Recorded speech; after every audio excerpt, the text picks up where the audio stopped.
Very good morning to you. Welcome from Johannesburg. We are the Newsroom team. Kendall, Machamati, Elvis President, and myself. I'm Evan Jansen. Great to be with you. A new week. Same old problems on our roads, though. Well, it looks like we are a very angry nation here, and that's what we're talking about today, Kendall. It's about people taking the law into their own hands when they jump in their cars. Kendall, Are you surprised at this statistic? The BBC have just done their road rage report. South Africans are the angriest on the roads in the world. Cape Town is the angriest city on the road, and Joburg is the second angriest city on the road on the planet. What makes me very surprised is that Cape Town's the angriest city on the road. What with the mountain, the sea, and the beach, and everything else. But tell you what, over the weekend, I had two incidents on Saturday and Sunday where I could have gotten involved in a road rage incident. So I'm not surprised at all. I think that's an experience everyone has almost daily on this. And that's why we're asking you that question. What are your most recent road rage experience? That's what we want to know from you. I want you to tell us on the Twitter handle at SABC Newsroom. Let's take a look at that. Now, Kadlega tells us, I experience it every day with Toyota Quantums when they battle to pick a passenger on the next stop ahead. It's a race every day for a 20 Rand passenger. Ish. Yep, Kudani says, let me just say, taxis. Oh my word, taxis. They have no regard for the rules of the road. Nothing makes people rage more. Big point there. Yeah, keep tweeting us. Keep telling us about your road rage experiences. We're going to talk to, well, the statistics, we're going to talk to the stakeholders, but also we're going to get a little bit of anger management into the show a little bit later, Elvis. But we're also running a poll to see if there are solutions in the offing to deal with the issue of road rage. The 12-point demerit system is going to be introduced to see if people will behave better, and that's what we're asking. Will a 12-point demerit system for bad driving work here in our country? Interesting enough, it's split down the middle. Yes, 117 votes. We saw that too. We're wondering about that algorithm. But Ramley Delport comes in with, for this you need to eliminate freestanding speed cameras. Cops more likely to be corrupt. People will be tempted to pay bribes solicited. Lubuyo tells us, I think as we adapt to the system, it will work. Has a positive view on it. There's another one. Move it up. Nope. Okay, well, that was our poll. Go vote on the poll and tell us what you think, Elvis. But it's been a cracking sporting weekend, Elvis, and we're putting this question forward. It was all about tennis, soccer, and of course the box. It was a very close shave there, Kendall. Yeah, absolutely. It was a phenomenal weekend of sports. I looked forward to it on Friday. We'll now get a chance to talk about it. And we want to find out from you back home, what was your sporting highlight for the weekend? Could be from any part of the world. Could even be EPL, if that's what you were watching, or the polo that was happening here in Joburg. Yeah, Siafana tweets us. He says, big up to Cape Town City with their coach, Benny McCarthy. Yeah, Benny is coming through, isn't he? He's in the 18 area, Kendall. Well, in the meantime, Katleho says Kevin Anderson has a brighter future for tennis. The US Open, Rafael Nadal had a tough competition. Well, straight sets, is that a tough competition? Well, for the first 4 games of the match, it was really tough. Hell for leather they were going. I think they were beating the green of those balls, but that's where it's pretty much. Yeah, he got a bit of a smack, but he made it to the final, and he made how much? He made 23.6 million rand. South Kevin African Anderson. rand. Yes, for 6 matches, for winning 6 matches and playing in the 7th at 3.3 million rand per match, Kevin Anderson has walked away with a pretty big smile. Yeah, he's not struggling on this Monday morning, unlike some of us. Yeah. Anyhow, Elvis, let's get into our work.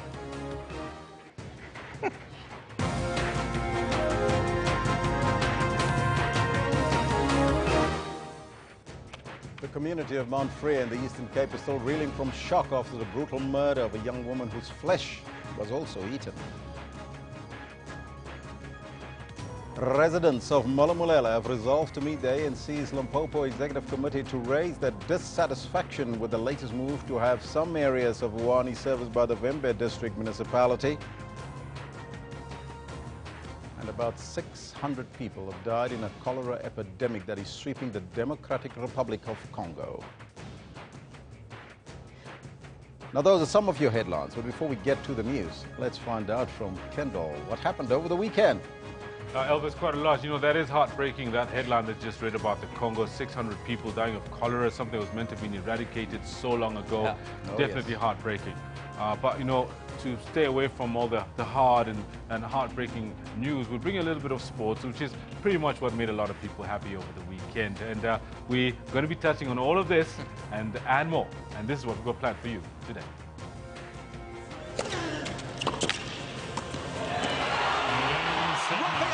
Is a US Open champion for the third time. The US Open men's singles title proves a bridge too far for South African Kevin Anderson as world number 1 Rafael Nadal crushed him in straight sets to claim his 16th Grand Slam.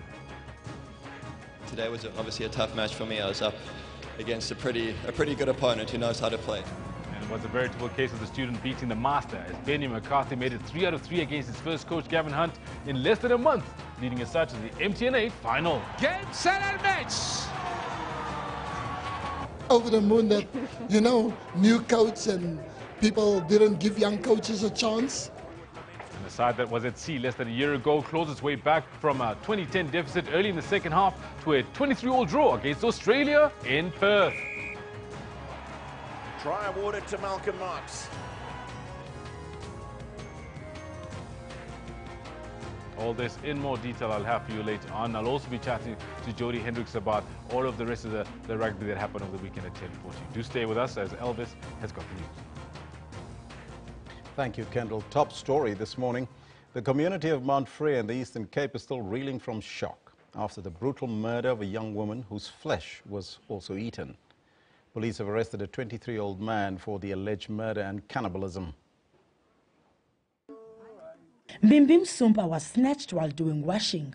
The 32-year-old was taken to a house in town where her throat was slit, and the suspect feasted on her flesh. His mother witnessed the act and called the police. Masumpa's family say the matter has opened old wounds.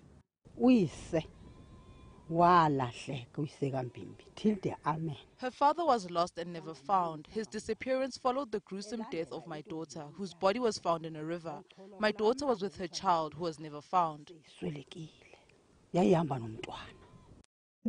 incident has left the residents in shock. They called on government to intervene. This is a satanism. You must follow it. Government must follow this thing. We are scared. It don't happen in our country. This is bad. Meanwhile, the families say they have no means to bury their daughter. As the municipality, will be assisting the indigent family where this barbaric incident happened. The Eastern Cape is no stranger to acts of cannibalism. Earlier this year, a 4-year-old boy was slaughtered like a sacrificial lamb by his own uncle, who also ate his flesh. Simkita Mangonana, SABC News, Kwabhaca. Residents of Malamulele and Limpopo have resolved to meet the ANC's Limpopo Executive Committee to raise their dissatisfaction with the latest move by the provincial government to have some areas of Wuani serviced by the Vembe District Municipality.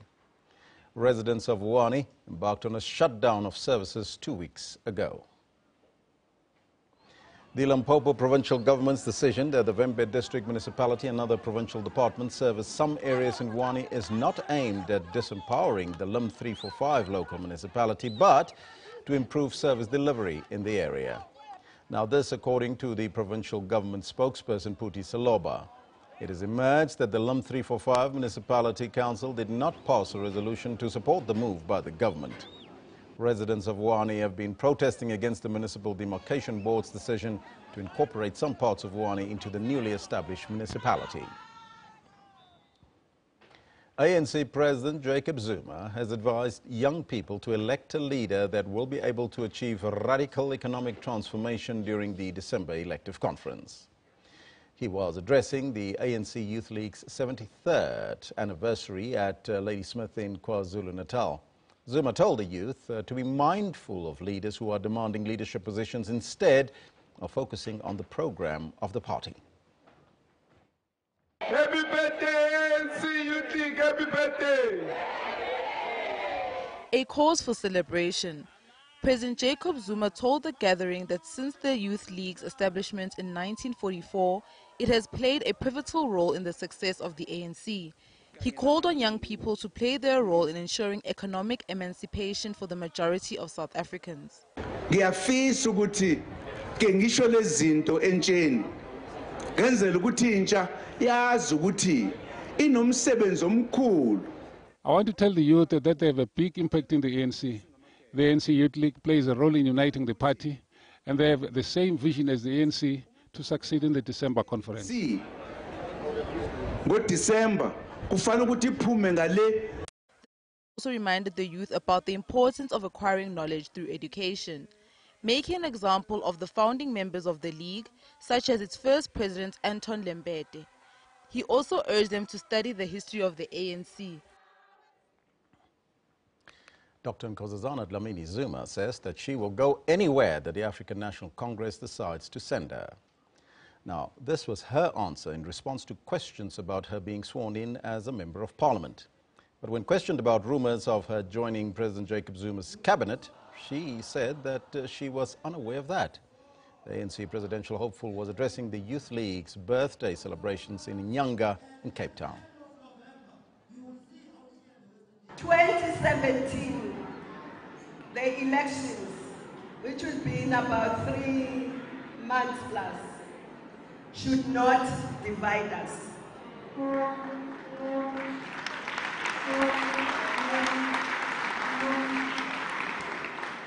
Comrades,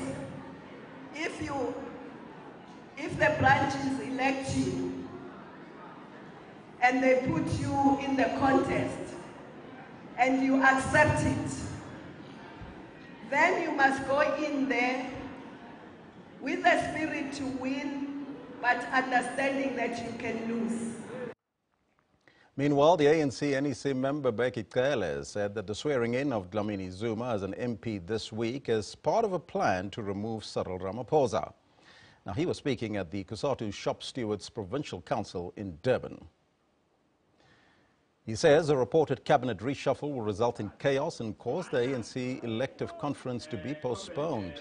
Now, it's rumored that Dlamini Zuma will take over Bladen Zimande's portfolio as the Minister of Higher Education. Cele says ANC members should stand up to defend the party. Now, ANC Deputy President Cyril Ramaphosa has called upon party leaders to stop spending their time in political battles and factionalism, but to serve the people. The presidential hopeful was addressing the Cadus Assembly in Kimberley in the Northern Cape. Ramaphosa urged party members to focus on gaining support for the 2019 general elections. He also describes the ANC's upcoming elective conference as a golden opportunity for organizational renewal. During the meeting, the Northern Cape province defended its decision to support the deputy president. The December conference will be one of the most important moments in this generation that will enable us to correct the mistakes that we have been making so that the ANC can renew itself if it does not want to go down the path of decline.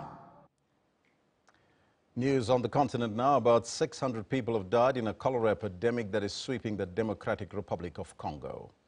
The World Health Organization says the epidemic has hit at least 10 cities, including the capital, Kinshasa.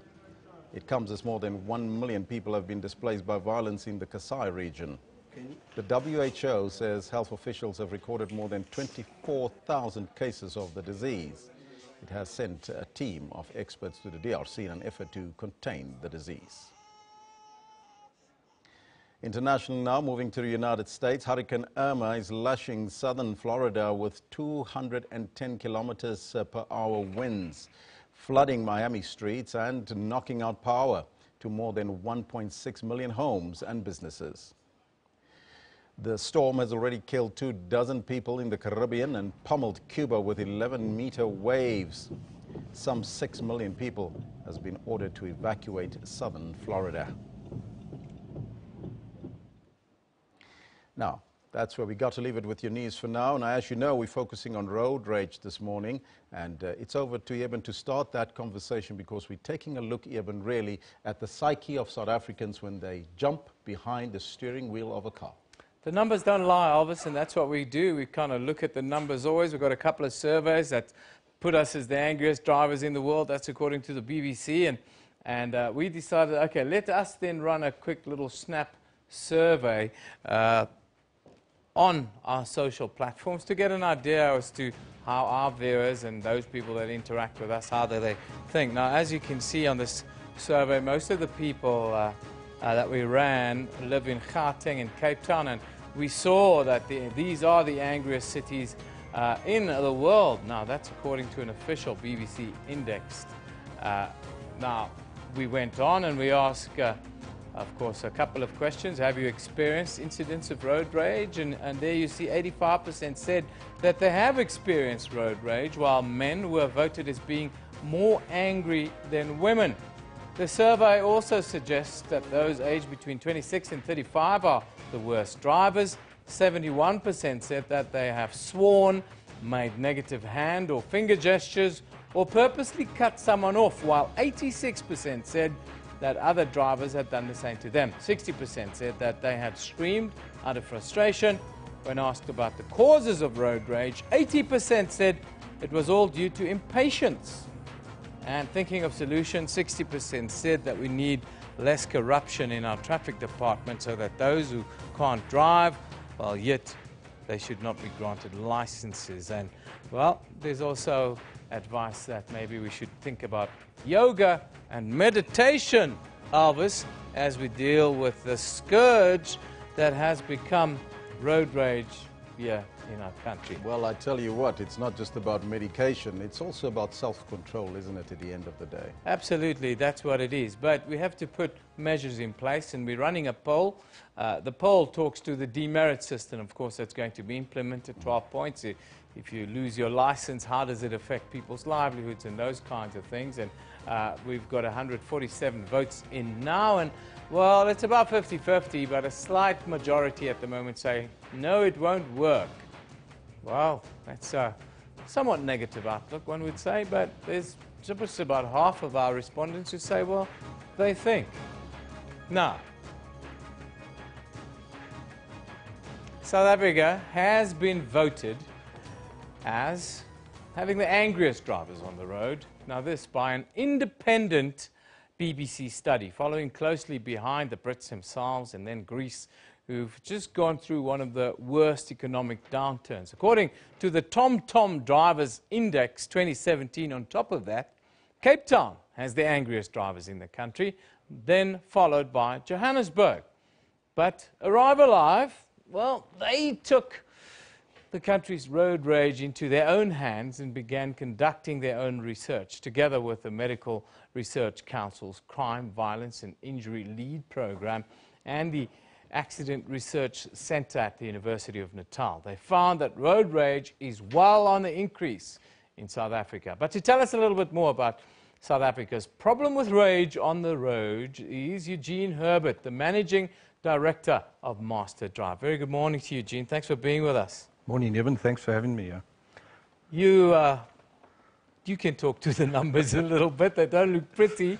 Just give us an overview about the issue that we're having with aggression on our roads. You know, if I had to sum it up in one word, it's possibly boils down to South African drivers having a sense of entitlement. And that has to do a lot with, if you've got a driver's license, you have a job opportunity. If you can move from A to B and C to D and the like. But I think if we had an hour, we probably would not even begin to touch on it. But if I can have a look at some of the points that the survey showed over there. Yeah. You know, drivers, and I say we as drivers because collectively I think that we also have to accept responsibility. When we get behind the steering wheel, our psyche changes. You would have been the least demure and very peaceful person, but suddenly that vehicle that now becomes a weapon. And you would do things that you would never have done in the past before. And as a result, it sees itself manifest in the things that we see taking place on the road. Is that temporary insanity? Can we call it that? You know what, I can't answer that question, but I can give you some insight. I sat in on an anger management program. It wasn't about me, please understand that. No, you've been doing the research. We watched on this, and you know what, the psychologist who unpacked it showed that an incident of road rage it's not as simple of don't do this or do the following. Yeah. It goes down to a series of incidents that could have started a week ago, Yeah. maybe a day ago, maybe even in the morning you had a fight with your wife. We saw this one, of course, was the guy, he's in the middle of a divorce and he's lost his job. And as you say, it started a week or a month before, and he's positively raging for some time. Of course, this ended very well with the two of them hugging and kissing up and setting a great example for South Africa. But a lot of them don't.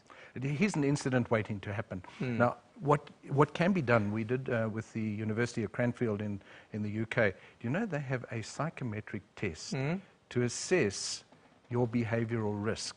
And really, road rage, or what leads to it, could be one aspect of that. And so, when you get down to the bottom line, you can change it to a degree. But you and I must be willing to accept that there is a need for change. A need for change. Like with any bad behavior, whether it's drugs, whatever, there needs to be this need for change. The thing that worries me, though, Eugene, that we have it on screen, the numbers out of your research says that road rage is on the increase. Why? Absolutely. Think about it. There's the economy. Yeah. There's more and more strains in the family home. Believe it or not, politics plays a role. People engage and they do things that they wouldn't normally do if there was some type of stability. So all of these things contribute toward us manifesting in a most unlikely environment where we feel protected, but we can take action against somebody. Whether that's cutting them off on the road, and you'll see over there, did you show a sign? And we know what South Africa's favorite sign is. Yeah. Just showing that could result in somebody responding in the most negative way. And we've seen incidents where people have been beaten to death with a baseball bat. Yeah, a hockey stick, baseball bat, cricket bats, they all come out the boot and they just... Absolutely. They just beat you. We saw the traffic cops there doing their work. Now, they get criticized a lot, as we saw on our social media pages, that, oh, if they weren't so corrupt, if there weren't so many bribes being paid and so forth. What effect does that kind of thinking have on this issue? I think personally it's an excuse for bad behavior. Remember, there's two parties to corruption, the one taking and the one giving. Now, that will in fact become evident in the demerit system. But if you make a conscious decision that you do not wish to participate in that, and let the policeman do his work, and if necessary, it means fining you for using your cell phone, half of the problems, I believe, could be negated. Tell me quickly about the demerit system, your view on it. You think it's going to make inroads?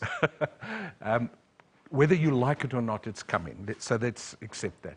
You know, it's like a child has to brush their teeth. They may not like it. The sooner they get used to it, the better. In principle, many of the things that the auto system stands for is good. So please, drivers need to understand that.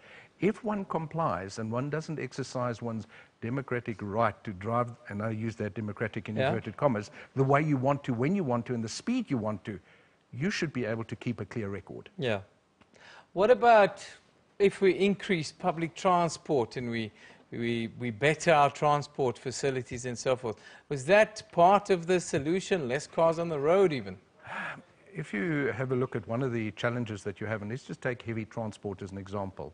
There is an infrastructure in place, such as rail, that could take a lot of the traffic off the main roads.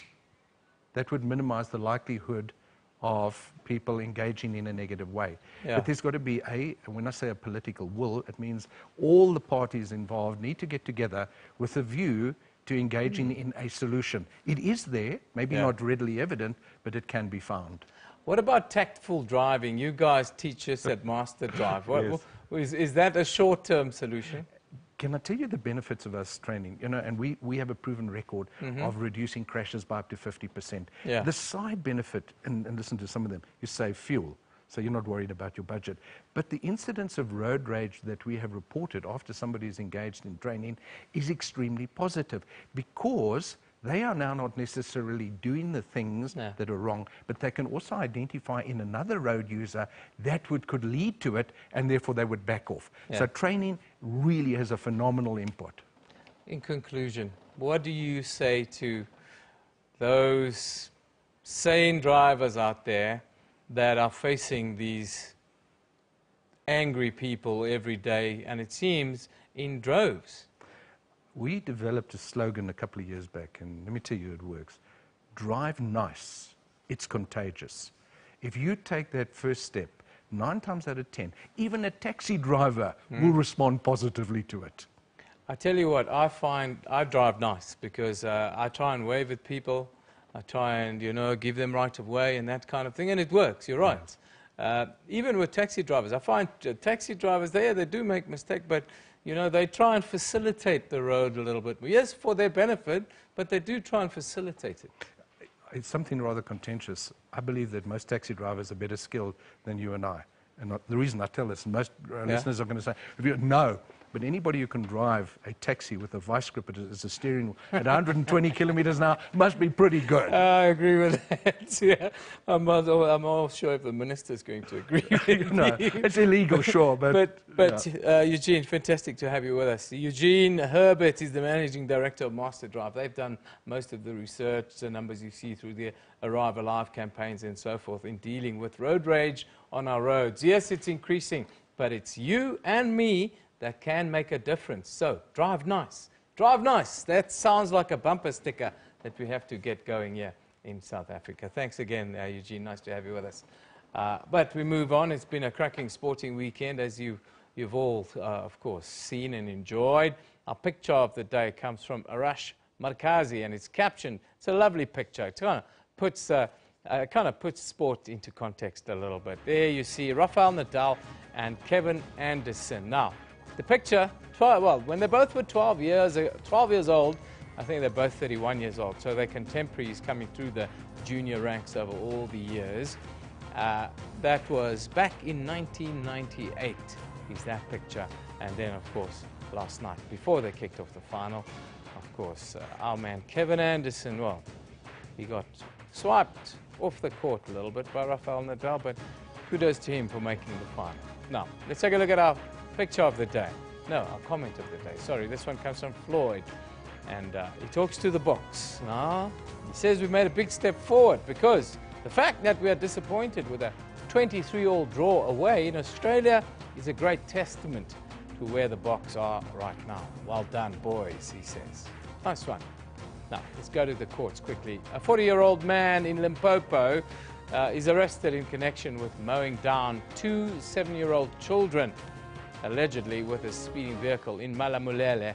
Well, he will appear in the local magistrate's court there. Then Yen Gauteng, the man accused of plotting to assassinate senior government officials perceived as beneficiaries of state capture, well, they will again appear in the Johannesburg magistrate's court a little bit later today. Some horrific stories coming out over the weekend. We'll deal with them on our platform throughout the day. Tomorrow, of course, well, we will be looking at the life and times of Steve Biko. Yes, tomorrow, September 12th, will mark exactly 40 years since Biko died in detention. Now, those of you that don't know, the late activist died on 12th September 1977 in police custody in the capital, Pretoria. He had been arrested by apartheid security police for violating a banning order at that time. That's what we're looking at tomorrow.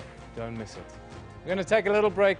When we come back, we'll escalate this discussion around road rage, and we'll also have a look at how do we make it better. Don't miss it.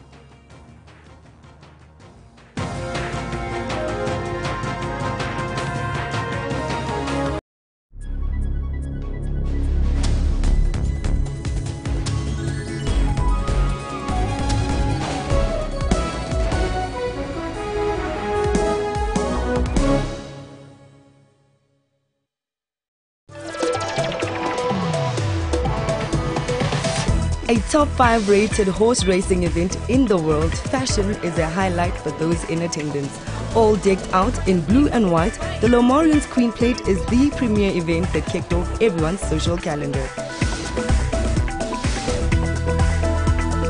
That it was all part of my master plan to cast John Legend but deprive him of his normal instrument and give that one to Ryan.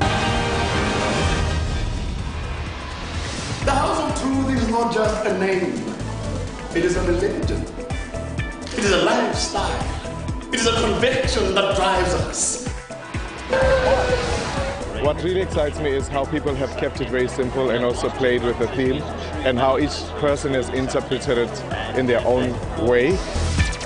To stay updated with all the current entertainment news, tune into Trends every Saturday from 12 to 1.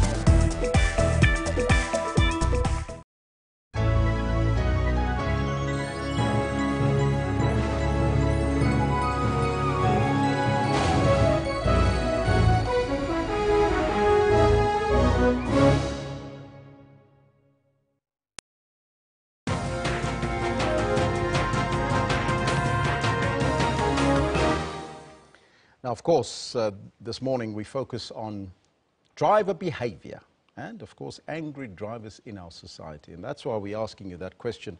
What are your most recent road rage experience that you had in South Africa? We'd like to find out from you on the Twitter handle at SABC Newsroom, as well as on the Facebook page. We'll look at some of the comments a little bit later. But as a driver or a passenger in a car, it's highly likely that you would have been witness to aggressive behavior at some point during your journey on the roads, from harmless angry outbursts to being cut off or having hand gestures pointed your way. But in some cases, it is more severe, such as being forced to pull over, being beaten, or even shot. Although road rage is somewhat difficult to measure, a trendy video of aggression can be seen often. And although this may be entertaining to some, it's often a very serious situation that needs to be addressed in our communities. Joining us now in studio is the Department of Community Safety here in Johannesburg, the spokesperson, Lusapi Ngumalo. A very good morning to you, ma'am, and welcome. Thank you very much. Good morning. From your perspective, is there an increase in road rage, especially here in Gauteng? Yeah, it's bad. It is a crisis. You know, it's happening on a daily basis, and it's affecting everyone. You know, they don't even respect when you are driving with your kids, because remember, the kids are the future of, you know. But it is a serious challenge, and it is unfortunate that we are facing motorists who are angry. They are always fighting, you know. A person comes home, he's got his own problems or her own problems, and then just want to take the anger on the road, on other road users, and it's not acceptable. Unfortunately, in Gauteng, it's happening, and we've experienced that, and we've, seen these things happening, you know, with the road rage, you know, they fight, you know, physically fighting, because, you know. But again, one other thing that that adds to the road rage, it's the racial, you know, the racial attacks that have been happening in the province throughout, you know, and it's not acceptable. Now, looking at Gauteng specifically, do you think that that problem is escalating? Because we've seen a number of videos of people posting these videos, and those videos that are being posted, are they helping anyone in return? No, they're not. They're making the situation to be worse. They, you know, because other people will try and you know, to do that thing, maybe to the other person while watching the video, you know, to say, I can also do that. Again, the mode or the make of transport where people are driving, they believe their vehicles, they're better than the other person. They are racing on the road, you know. So that contributes a lot to the driver behavior, and reckless and negligent driving on our roads, speeding. You know, last week we've arrested a celebrity, you know, a professional soccer player that was driving at 226 kilometers per hour, you know, on the M1. And M1 is highways 100 kilometers per hour. So those are the things that tells you that we've got a serious challenge with regarding driver behavior on our roads. It's not acceptable, and it's still continuing, and people want to practice it. People want to, you know, to outshine. They want to show the other road user that I'm driving a better car than yours. Now, you're talking about those contributing factors. One of the contributing factors, could it be that we are overcrowded, especially on our roads? We see peak traffic on a daily basis from morning to evening. It's not about overcrowding, you know, in South Africa. I think in Gauteng, yes, we've got more vehicles on our road on a daily basis. But again, the race issue, you know, if you are not in my color and then I must treat you differently, it contributes a lot. You know, like giving away to another motorist, I mean, it won't kill you. You know, and to be patient. People are not patient on the road. They're always rushing. And I don't understand what is happening on our roads. People are driving on the yellow lane. Even if there's an accident, people, they are even, like, you know, try to be aggressive to us as law enforcement agencies. And it's not acceptable. It's not about congestion. It's about, and people must control their time. Because when a person is late, he just wants to frustrate everyone on the road. And he's got challenges at home, challenges wherever at work. And then you just want to, you know, take out your anger on other motorists. It's not acceptable. It's not about overcrowding. We've been having this vehicle in Gauteng. There are other countries that are having more people or more vehicles, more than, you know, Gauteng or South Africa. But the fact of the matter remains is people are not patient. People don't love each other. You know, we're always fighting on our roads, and it's definitely not acceptable. So what is your department then doing as the community safety? What sort of campaigns have you got to make people understand and to behave better and to teach them how to drive better on our roads? We've got road safety practitioners that before we enforce the law, they go out and teach people, you know, about fatigue, road rage, you know, to be patient on the road, to teach our learners how to cross the road and all that. They are talking to motorists on daily basis. You know, they are there trying to make sure that before we come as law enforcement agencies to enforce the law, at least people understand that. But unfortunately, it falls into deaf ears. That is why we are having more vehicles, more law enforcement agencies, the visibility, more especially our bikes, that are mainly concentrating on moving violation that is happening on daily basis on our roads. You know, people, they violate the act, the law, they don't care. You know, no one cares, you know. But we just want to say again, as Department of Community Safety, we are going to continue to have our awareness campaigns, you know, talking to people. We've got a hashtag Asifigeni, you know, take charge, you know, and road safety is everyone's responsibility. So we've got those campaigns that are continuing. Unfortunately, we won't give up, but our the mandate of the department is to make sure that Gauteng remains a safe and a secure province. We are going to be visible there, and if you are misbehaving, unfortunately, we are definitely going to arrest you.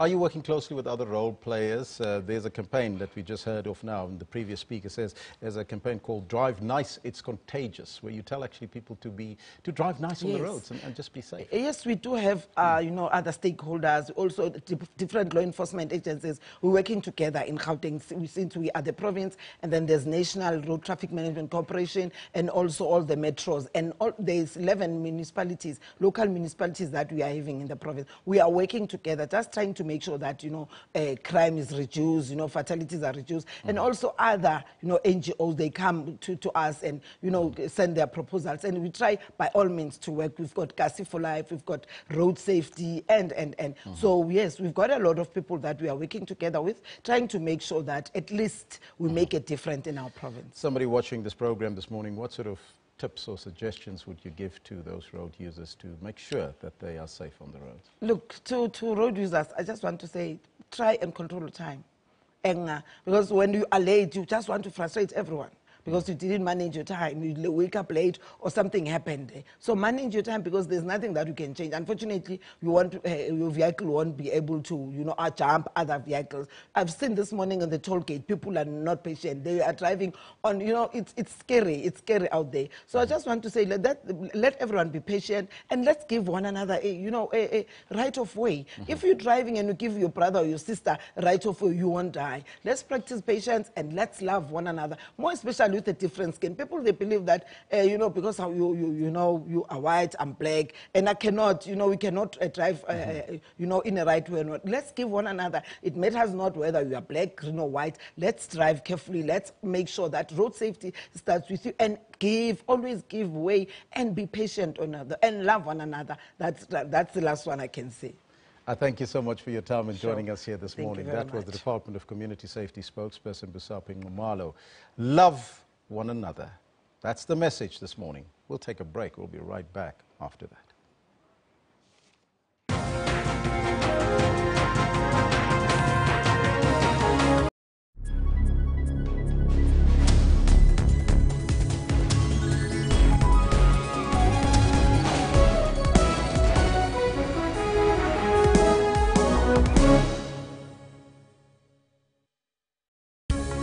The Pan-African Parliament, as a legislative body, could go a long way in continuing to promote women's rights in all African member states. Moon will be elected president. A decisive win by him will provide much-needed stability in South Korea. The Deputy President and the SADC Oversight Committee have been mandated to convene a multi-stakeholder national dialogue before elections. 5 teams are trapped in the relegation mud. These include Bloemfontein Celtic, 12th on the log, followed by Chipa United, Free State Stars and Baroka, who are second from the bottom, as well as Highlands Park, who have won only 4 matches. We're on point with breaking stories, detailed economy and sport. Tune into Midday Report every Monday to Friday from 12 p.m.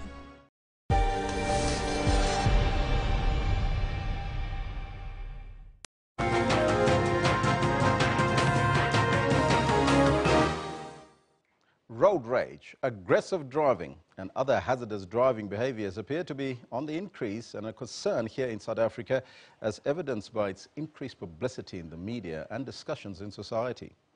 Everyday stresses such as rushing from one place to another, morning peak traffic, taxis, the old lady driving at 60 kilometers per hour in a 120 zone in the fast lane, you know it all. But has your frustration ever caused you to get hot and bothered, sweaty, screaming and shouting, getting out of your car to physically assault someone or perhaps blank out? Your health could be in danger and you may need some help. Joining us now from our Pretoria studios is the anger management specialist, Karen van Zyl. A very good morning to you, Karen, and welcome. Good morning, Elvis. Nice to be with you this morning. In your opinion, do South Africans in general have a problem with aggression and especially with road rage? Yes, I think most definitely it seems as though road rage is on the increase. Often, as you mentioned, stress comes into it. Constant negative stress, really not good for us at all. But we need to be realistic in that we are going to face stresses on a daily basis, and becoming more resilient, being able to deal with stress in a more constructive way and not bottle it and allow it to get to the point where we really lose it is very important. How dangerous is constant stress for the mind, body and soul? You know, Elvis, obviously it's not good for the mind or the body. We know that there are a lot of diseases around stress, heart attacks, etc., strokes. But what we do need to remember is that some stress is actually good. So stress drives us.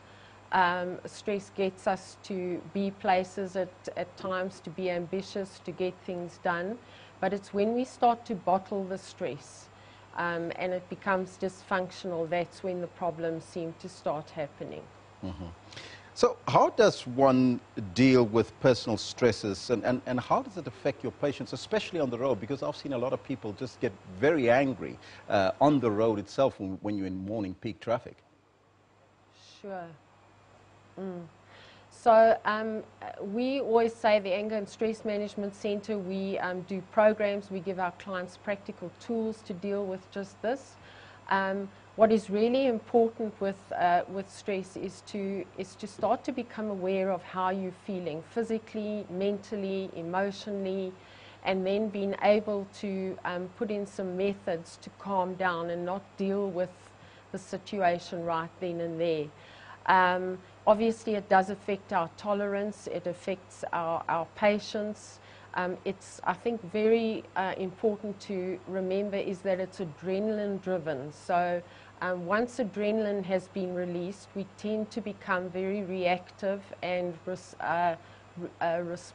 not responsive. We're irrational, we're not thinking things through, and we've lost the ability to gain some cognitive control over our actions. So we can't make decisions, we are not able to think of bigger picture things, what might the consequences be.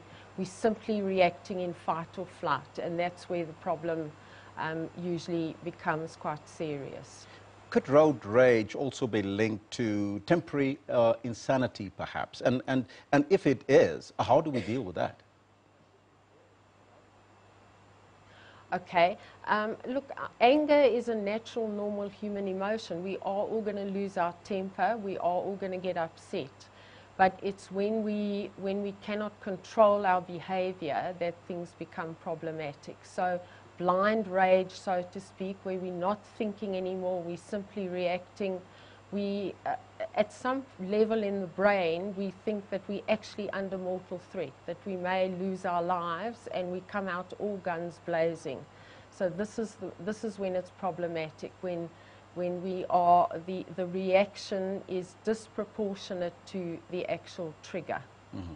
Now, you are correct, because some studies suggest that letting out that frustration and anger is actually very healthy for you than bottling it up inside. But where do we draw that particular line, and when do we know that we need to seek assistance and help?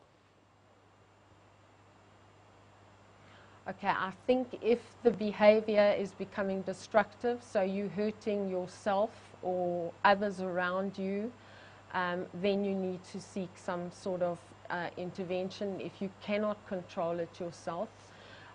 Quite often there may be a genetic predisposition, but often what we find is it's more of a modeling. People pick up these behaviors by watching significant others around them. If you've grown up with very angry parents, you may have picked up some of these behaviors. And then it's very difficult to deal with them on your own without professional help. So that's always a route to go. We've got to be careful how we behave in front of our children. Are we showing them behaviors that may be really quite dysfunctional? There is quite an interesting poll that I looked at the other day, a 2015 poll by Wheels 24 Motoring, which they polled 10,000 drivers, and they found that only 28% said confidently that they have good control, consistent control over their driving behavior, which means that when we get on the roads, at least 72% of people around us probably don't have great control. Mm-hmm. And this is something that we need to be aware of, that probably when we get into our cars, somebody is going to do something which may tick us off, which will trigger us. And are we in a position to control ourselves in that kind of in that situation? Let's look at treatment, Karen. How do we treat anger management? Okay, we have our programs are quite sort of 8-session programs running over about 2 months, where we are really focusing on people's behaviors, getting to grips with what some of their triggers are, and then helping them with putting in more constructive ways to deal with the triggers. So being able to time out, back off, being very aware of how they're feeling, knowing the signs of adrenaline, that feeling in the chest, feeling in the stomach, elevated heart rate, quick breathing. These are signs that you've been triggered and you may go into fight or flight, and then our control is not going to be as great as always. With road rage, what we do is also give clients some practical tools. So I don't know if you'd like me to share a few maybe do's and don'ts if you find yourself in a situation with a very aggressive driver. Please do.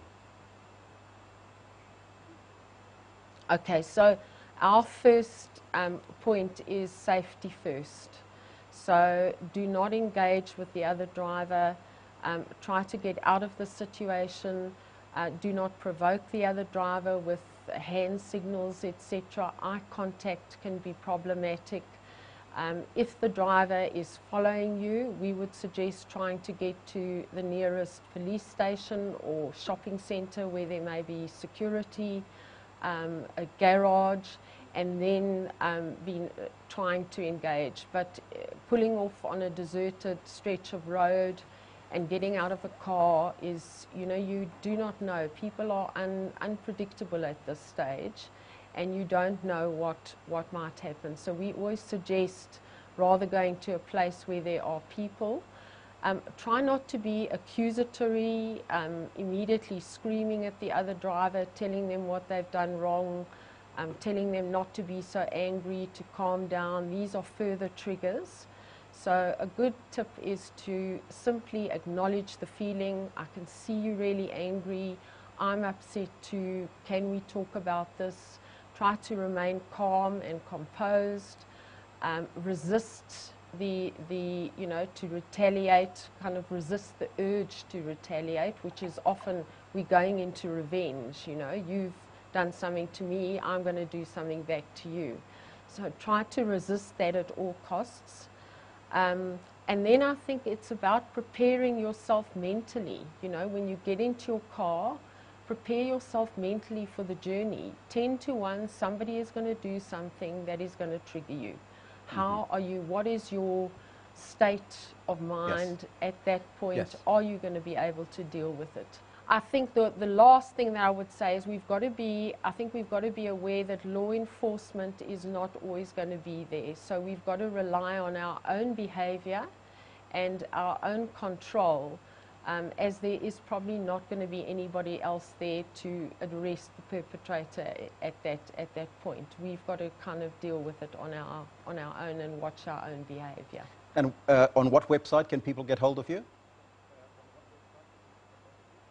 Our website is www.angerstress.com.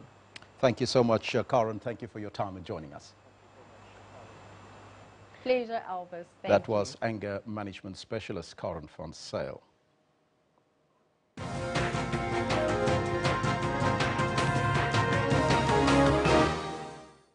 Yeah, simple. You heard it from the experts. You be the change. You make the difference. You let people go first and don't scream and show fingers and all that sort of stuff. That's all of our duty in the end. Now, it's been a great sporting weekend. If you're South African, Kevin Anderson took it all the way to the US Open final, stopping just short of lifting the coveted men's single trophy in New York. Of course, he lost against Rafael Nadal in straight sets. A great one for Nadal to win number 16. Yes, absolutely. He's one of the greats of the game, but Kevin Anderson will always be a point of conjecture and talk in South Africa, would he? Yeah, no, he will. He's had a fairly patchy history and record with South African tennis fans. Having said that, looking at what was going on social media as well as on different television outlets, you know what, Kevin Anderson had quite a lot of support in this particular match. And I think it speaks to a lot to how it's been a really long time since we had a tennis star coming from the shores. Wayne Ferreira being the last one. 2002, I think it was, that he made it to the Australian Open semis. And so I think there was, South Africans had been waiting for a long time to pin their hopes on someone. Don't forget Amanda Kutzer. Oh yes, Amanda Kutzer. Amanda Kutzer, the Bixie from Wipstad. I used to follow her intensely back in the day. She used to do great work. But a man who polarizes opinion because he doesn't play Davis Cup. He's hardly ever in South Africa. He's taken American citizenship. Does he really represent South Africa, and does he have the interests of South African tennis at heart? Is the question we have to answer. Well, you know what, it's very difficult to pinpoint what the issue really is, but the one thing is he has not played Davis Cup for South Africa, definitely. He's got permanent residency in the United States, and he hardly applies any of his trade here. He won his first ATP title right here in 2011, but then since 2008, I don't think he's represented South Africa. Yes, it's contentious. But with that said, I think a lot of people have chosen the philosophical road on this. One of them being Richard Glover, the CEO of Tennis South Africa. If you'll indulge me, just a few seconds, please, of what Richard had to say when he was here last week. Cinderella sports like tennis tend to only get noticed during the Grand Slams, during Wimbledon especially, but some of the 3 other Grand Slams. And so to have a South African doing really well at the Grand Slams, it just raises the profile. Because there's a lot of good things happening off the court in Tennis South Africa at the moment, but it always helps if there's success on the court, and that's what Kevin is really helping us do. So that's where it is. I mean, this is what Richard is saying on the matter, and they are in talks with Kevin to see if now he can find a way to get involved with our Davis. We've got a massive tie this weekend against Denmark. I don't think he'll make it for that. It's a promotion tie to get back into Group 1. So, you know what, it will remain contentious, and I think it will be split fairly down the middle. Some people backing Kevin, and some people saying, you know what, he needs to play for the country before we can give him our support. Well, I believe in loyalty. That's me. Loyalty above all else, so I will reserve my opinion on Kevin Anderson. I just know for the last 10 years he hasn't been a great supporter of South Africa. But that's my opinion. It doesn't really matter in the bigger scheme of things, Kendall. What matters is that the Springboks showed a little bit of mettle this weekend. Oh, yes. Came back from behind to secure a draw, and what made me more happy, they weren't happy with a draw. Yes, I think that goes all the way to show the spirit that's in that camp.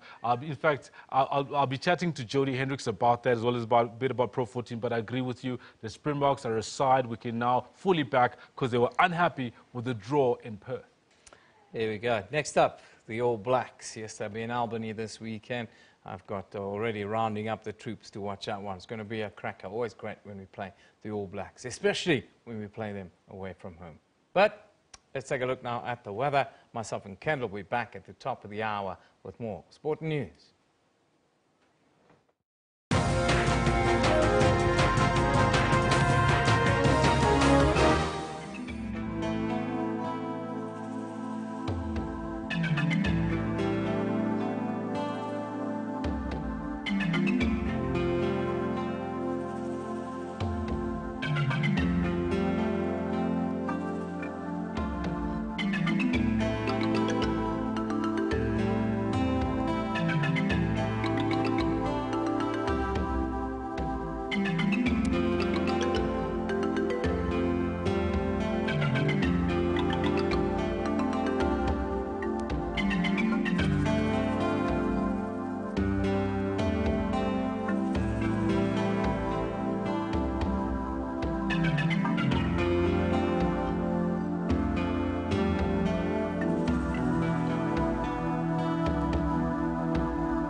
An exciting opportunity and an absolute must for those with the spirit of adventure is a Kruger Park night game drive. The railway station itself is already a sight to behold and offers gracious colonial-style buildings and serves as the departure and arrival point for all train journeys. I wanted to dress with my best color.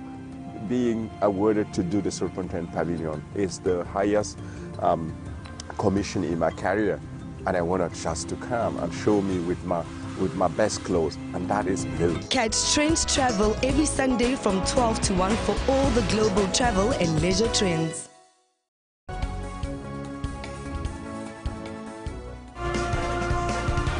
Hello and a warm welcome to PM News, and we're broadcasting live from Johannesburg. 4 decades later, the family is still seeking closure. We need the truth, and the truth must be told. Children often go undiagnosed because they are hidden away. About 1 million people in South Africa live with autism. Creative recycling at play. Mosaic has been around forever. I just had to find a new, fresh way to put and a new spin to put on it. So I decided, why not recycled cans? Stay tuned to PM News for all your news updates every Saturday and Sunday from 1500 hours. When I was passing the casino, I said, that edge came, said, I'll just try, you never know. You might go home with 80,000, times 4 the amount that you have. And that stupid day, I lost all my money. Never allow glamorous lifestyles to push you beyond your means. The awakening moment was that 2007, when I left my children alone. I realized this is hurting me. Ask for professional help if gambling is controlling you. Know when to stop. I faced reality that, what, for you there's no quick reach, so you just have to work hard. So it's gone. For all your uplifting stories, catch Bupilong every Friday at 17:30.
are live from Johannesburg. Very good morning to you. A hot day here in the city of gold. Kendall? Oh yeah, it's a beautiful day. It's a Monday morning. We're really welcoming the summer in a great way.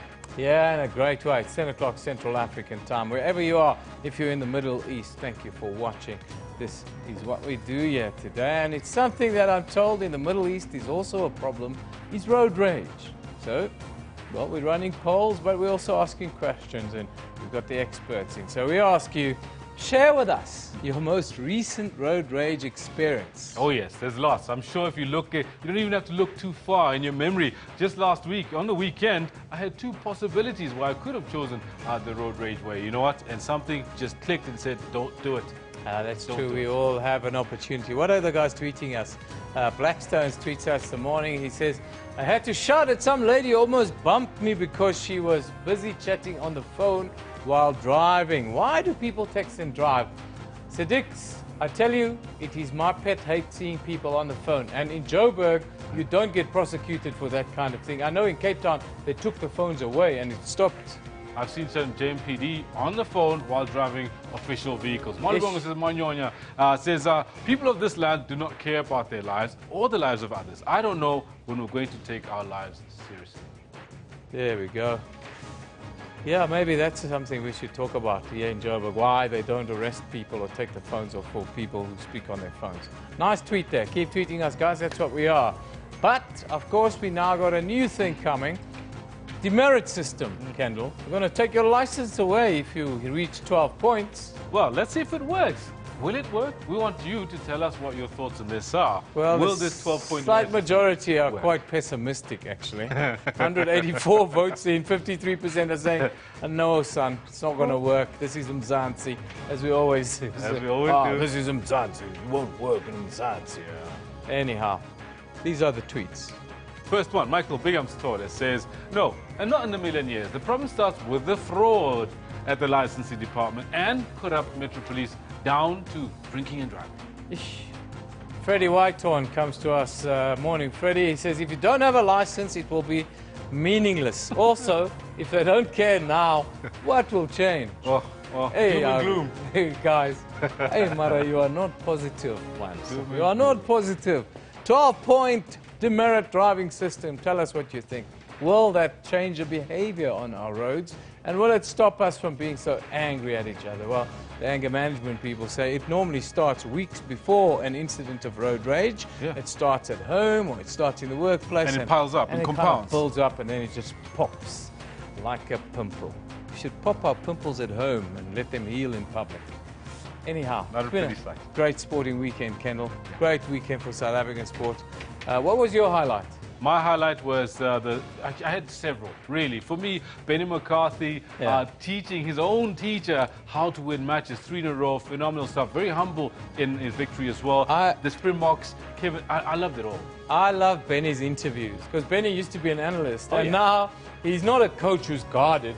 He kind of comes and he gives analysis. He says, hey, Robbie, this is how we're going to play this. And he kind of gives the game away before, but he still gets it done. I love Benny. It's beautiful stuff. Nomvelo tweets us, he says, her highlight was an unexpected loss for Wits. Take it, Nomvelo's not a Wits fan. Maybe Kaizer Chiefs. Highlight was an unexpected loss for Wits. Clever Black, who's trademarked that one, says, Benny McCarthy means business. Hashtag at Cape Town City FC. Benny is in the 18 area. Who are those people who said Benny didn't have it? A lot of people on social media say, didn't have it. Benny did his badges in Europe. He worked as an understudy in Belgium. He made sure that he got his stuff right. I love the fact that he was on TV, like castigating different coaches for their tactics, and he's out there doing it, putting his money where his mouth is. Getting it done, anyhow. There's a lot for us to get through. It's just shortly after 10. Let's take a look at our top stories on SABC News right now.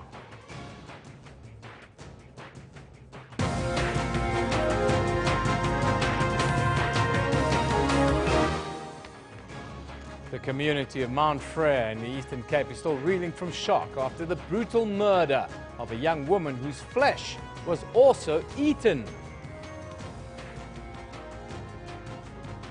Residents of Malamulele have resolved to meet the ANC's Limpopo Executive Committee to raise their dissatisfaction with the latest move to have some areas of Wuani serviced by the Vembe District Municipality. Then about 600 people have died. Cholera epidemic that is sweeping the Democratic Republic of the Congo. Top stories right now. Let's go to Kendall for sport. Evan, thank you very much. Good morning to you. We've got quite a lot to cover in the sports today. Let's get right to what we've got planned for you today.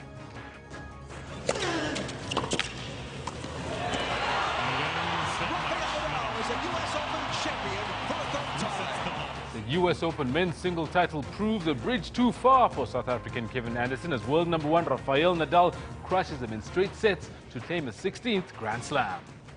Today was obviously a tough match for me. I was up against a pretty good opponent who knows how to play. It was a veritable case of the student beating the master as Benny McCarthy made it 3 out of 3 against first coach Gavin Hunt in less than a month, leading his side to the MTN 8 final. Game, set and match!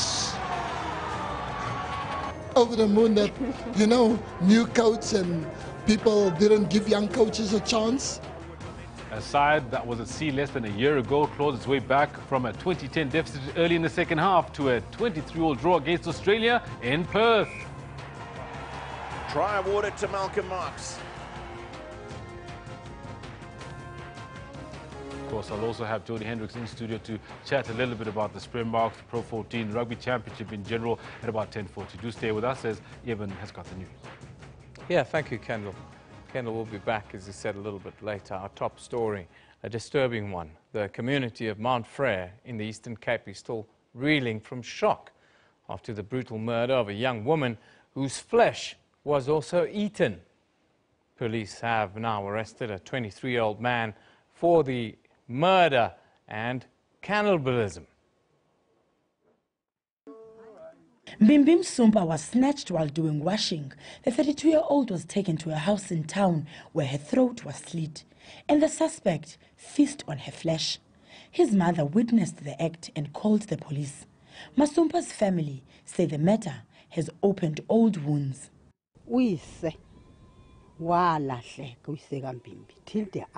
Her father was lost and never found. His disappearance followed the gruesome death of my daughter, whose body was found in a river. My daughter was with her child, who was never found. The bizarre incident has left the residents in shock. They called on government to intervene.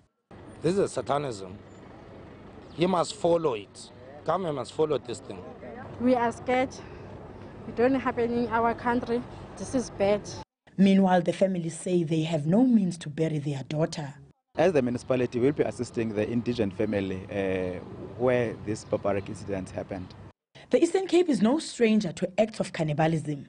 Earlier this year, a 4-year-old boy was slaughtered like a sacrificial lamb by his own uncle, who also ate his flesh. Simkita Mangonana, SABC News, Kwabaqa.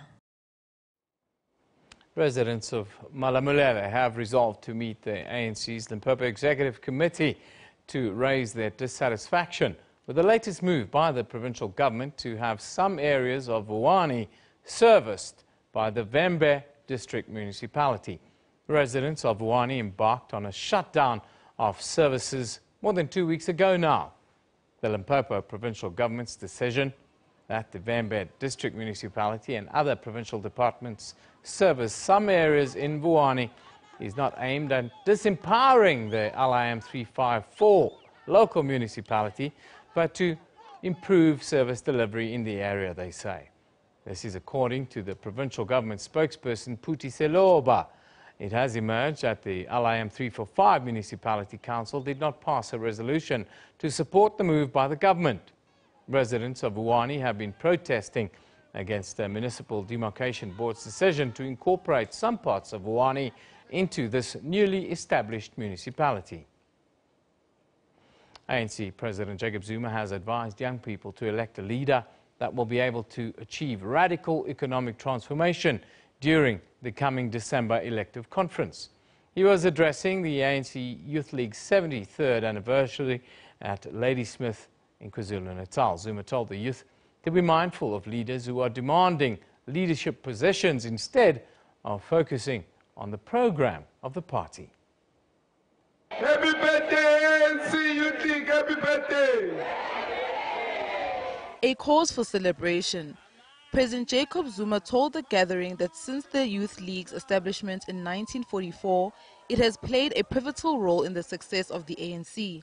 He called on young people to play their role in ensuring economic emancipation for the majority of South Africans. Ngiyafisa ukuthi ke ngisho lezinto entsheni ngenzela ukuthi intsha yazi ukuthi inomsebenzi omkhulu. I want to tell the youth that they have a big impact in the ANC. The ANC Youth League plays a role in uniting the party, and they have the same vision as the ANC to succeed in the December conference. The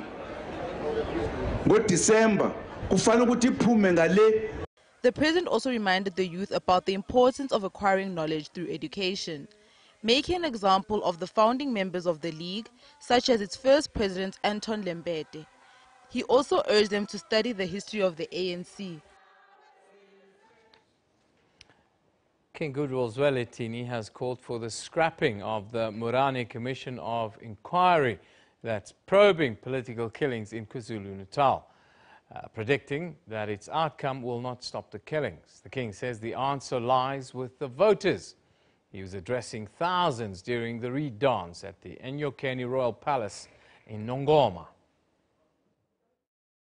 King Goodwill Zwelithini weighed in on the latest killings in the province. He says since the advent of democracy, the province has been plagued by political conflicts. 10 high-ranking politicians have been killed this year alone. The Morana Commission of Inquiry was set up to probe such killings in the province.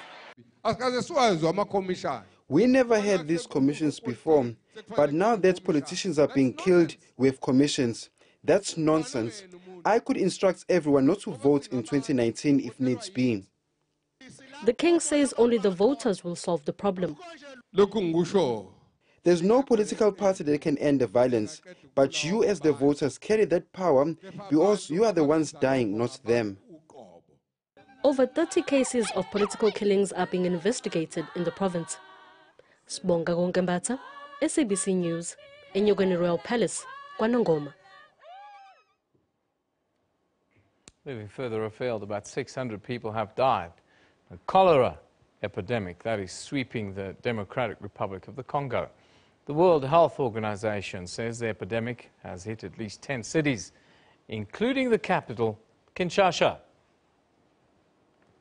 Now it comes as more than 1 million people have been displaced by violence in the Kasai region.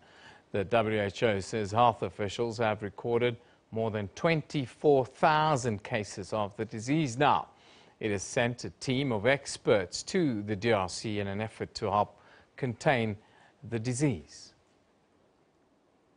In the United States, Hurricane Irma is lashing southern Florida with winds of up to 210 kilometers per hour, causing flooding in Miami streets and knocking out power to more than 1.6 million homes and businesses there. The storm has already killed 24 people in the Caribbean and pummeled Cuba with 11-meter waves.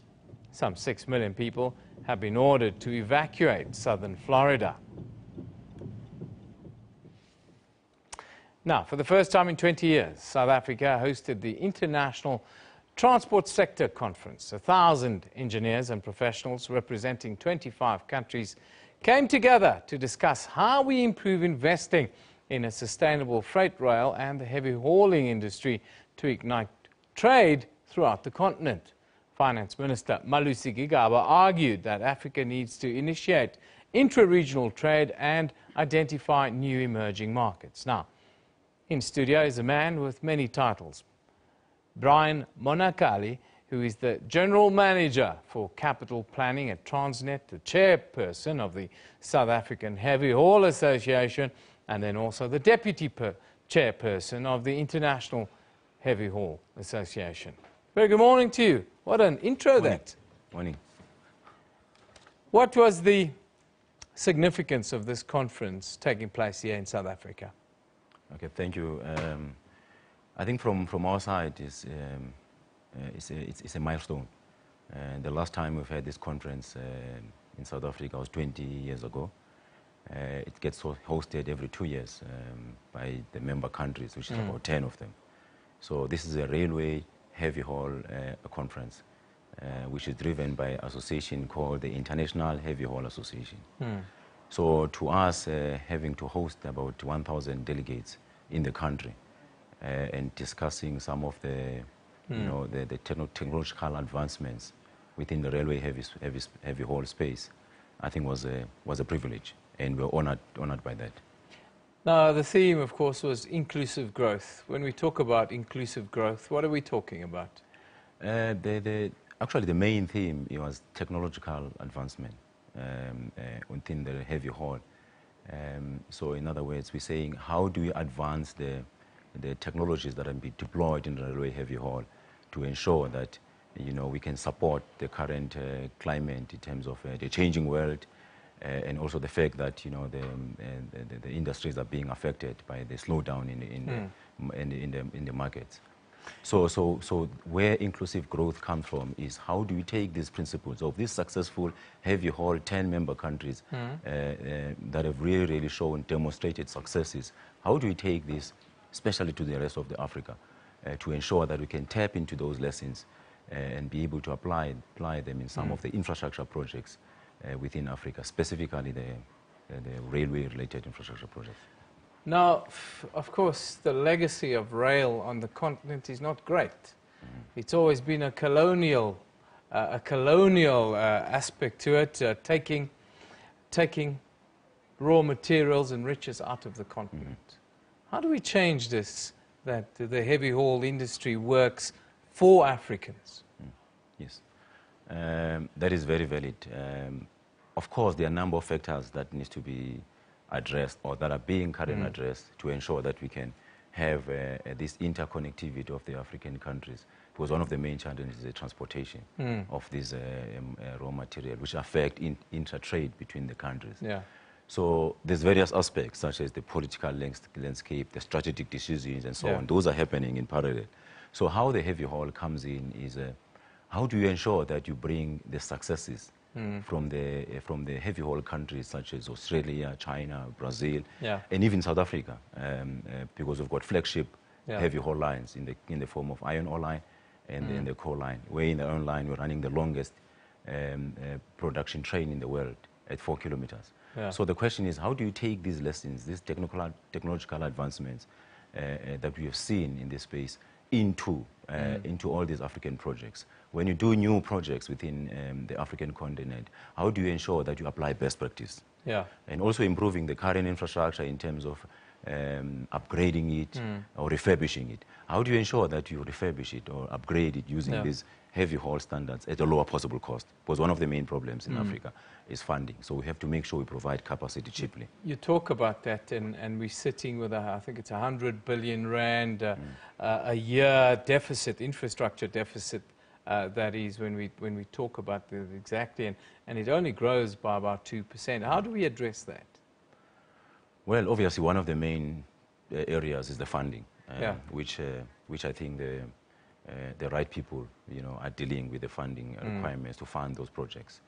So one of the main inputs we see as being the International Heavy Haul Association is how do you ensure that once funding is committed, that you actually do the upgrade.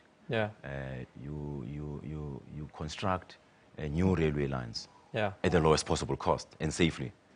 So that's where the Heavy Haul Association comes in, to say, how do you ensure that you apply those principles into ensuring that you can promote this interconnectivity of the countries? How do you ensure that the solutions to connect these countries are coming out at the lowest possible cost? As a result, you're needing less investment. You might find the 100 billion you're talking about should be far less than that if you relook at how you provide solutions. We see a lot of noise now around contracts being offered to Chinese manufacturers in this space, and of course loans coming from Chinese banks and so forth. How do we secure the African labor and African materials in this space? Okay, I think one of the main things we need is empowerment. The empowerment of the local within Africa, especially railway employees, railway professionals. So it's so important because some of these skills are coming, or these needs are important from outside of the country because sometimes we are lacking locally. Yeah, absolutely. So one of the main drivers to address the problem by ensuring that, for example, we uplift our skills. And that's where the Heavy Haul Association is coming on, because we want to promote the transfer of skills and knowledge, and also the research. So this means you need to include, make sure you involve, you know, all the railway professionals, the young engineers, and so on. Are you confident that this intra-African trade is going to provide us with that next economic boom that we need? I'm very confident. As you know, Africa is rich with minerals. They are there, they are on the ground, and most of them are on the surface. So it's more like, you know, picking up the fruit, it's not even low-hanging fruit, they are underground, they are there. So I'm confident, you know, as we improve the interconnectivity of the railways within Africa, by doing that, by applying the right principles, the best practice from the best. So I'm so confident that we'll even improve the intra-trade between African countries. I love your confidence. And have I love your confidence. Successful Africa. I love that, because intra-trade is going to be the thing that's going to save us, not taking all of our resources and using these wonderful railways to ship them off to places where they are beneficiated. I thank you for joining us today. Thank you very much. Really appreciate the time. Thank you so Brian much. Monakali, he's the General Manager for Capital Planning at Transnet. He's got a whole host of other titles, I can tell you, but he assures us that the next big boom for our economies here on the continent will be interlocking our economies and Africans doing it for ourselves. We're going to take a little break. You're watching Newsroom here on SABC News.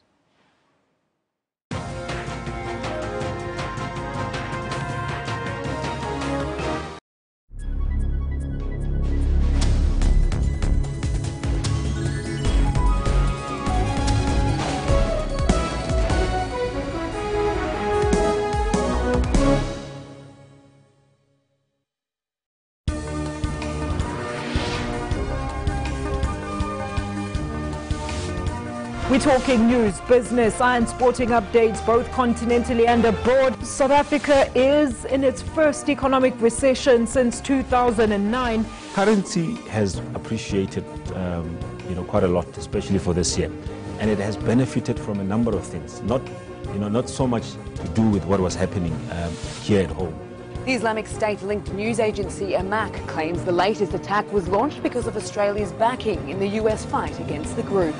Constad is one of the dozens of women who have accused Cosby of sexual assault, but hers is the only case recent enough to be subjected to criminal prosecution. Stay tuned to News Today at 3 p.m. from Monday to Friday on SABC News.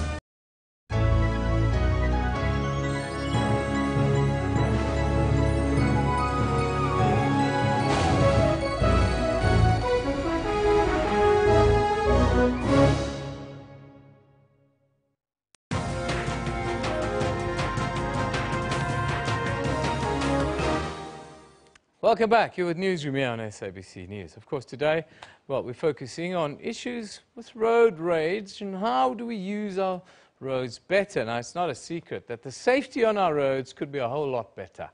And that's exactly what the Department of Transport say they are trying to do. The Minister of Transport, Joe Maswanganyi, has welcomed the passing of the ARTO Amendment Bill by the National Assembly. This means that South Africans are soon set to face the 12-point demerit system. Now, joining us in studio is the Registrar for the Road Traffic Infringement Agency, Mr. Jeff Chilwell. Very good morning to you, sir. Good morning, Evan. Thank you for having me.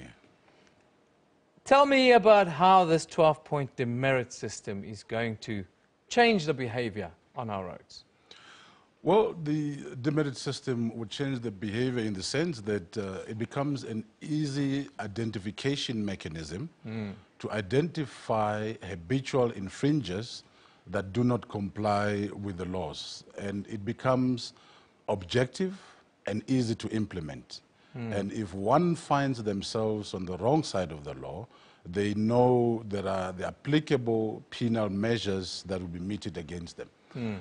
I want to emphasize at the very beginning that any law-abiding citizen has got nothing to fear about the ARTO nor the point demerit system, because it is one of the mechanisms that gives you assurance that as a road user, you will be protected from dangerous drivers that poses a terrible risk on you.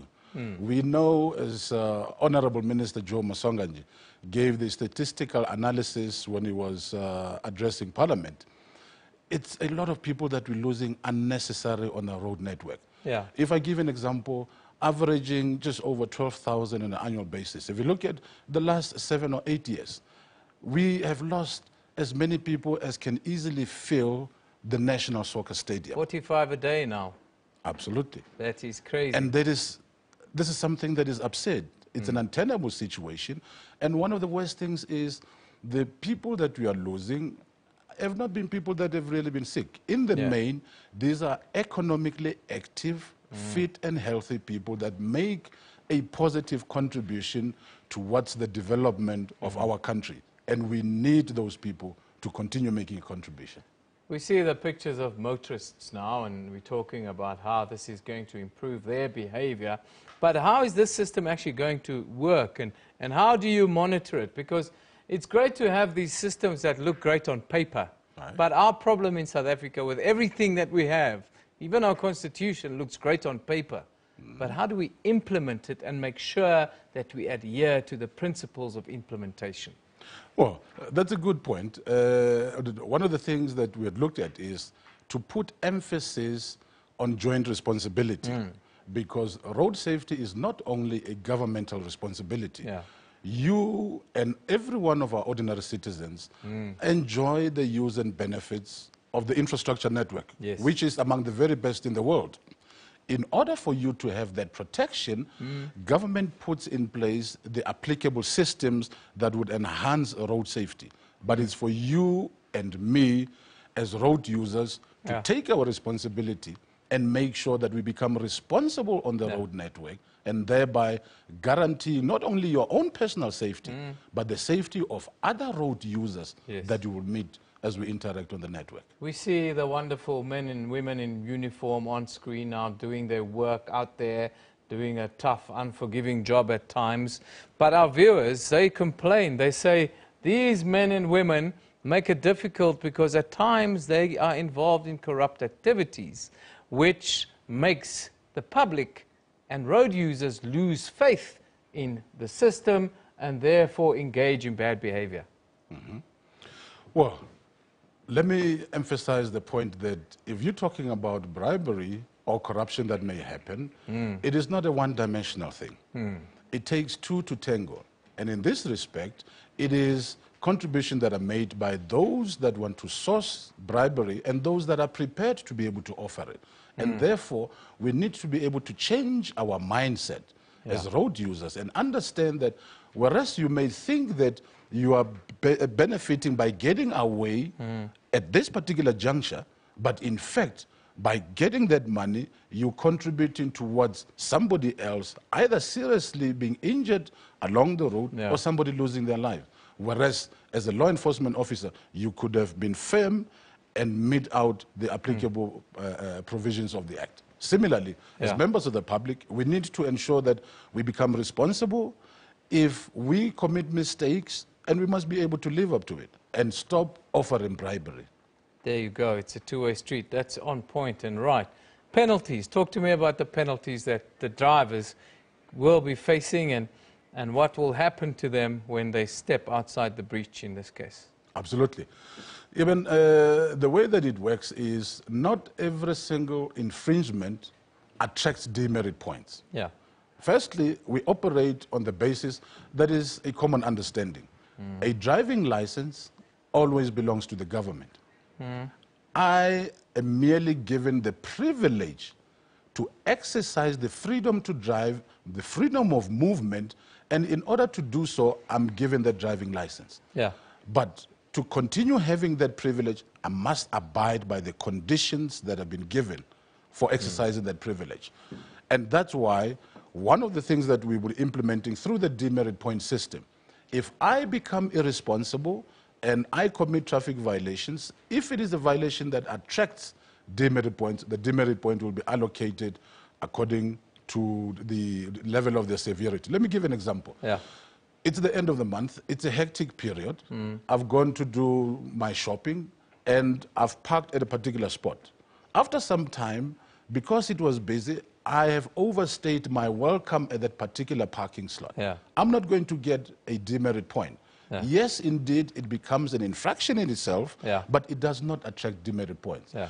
The basic understanding that I would want to emphasize for people to know, the categorization of the demerit points and their allocation is on the basis of the probability of fatalities occurring or serious injury being suffered. So that's why you would have We're different talking numbers about of demerit dealing with gangsters on the roads. People who behave like gangsters on the roads. Absolutely. That's what this system is made for. Absolutely. I thank you, sir. Thank you for coming in today. Thank you This very is much. Mr. Jeff Choet. He is the from the Road Traffic Infringement Agency, the registrar, and telling us that, yes, if your behavior endangers others, this system will deal with you.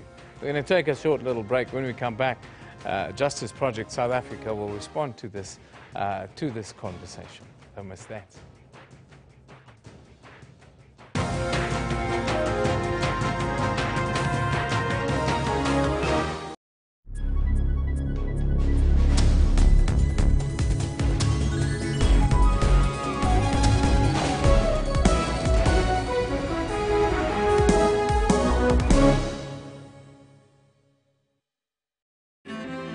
What guides us? What leads us forward? Is it the words of our sacred texts? Is it the actions of our people? Or the voices of our citizens? Your country is guided by the voices of its people, and your broadcaster is dependent on your voice to guide it. Get your copy of the SABC's editorial policy and have your say. Africans are increasingly using digital platforms for life, work and play. Information is key for us. We live in an information age. We live in the digital age. I'm mostly on WhatsApp because not all my friends have iPhones, so they don't have FaceTime. On Network, we tell you about Africa's technology and social media landscape. And some here are using the internet to raise political concerns. Some of the exposés on political issues come from what we call your diasporic online media. Africans are also using technology to create. For African technology and social media news, join me, Phumelele Zondi, on Network every Sunday at 9 p.m.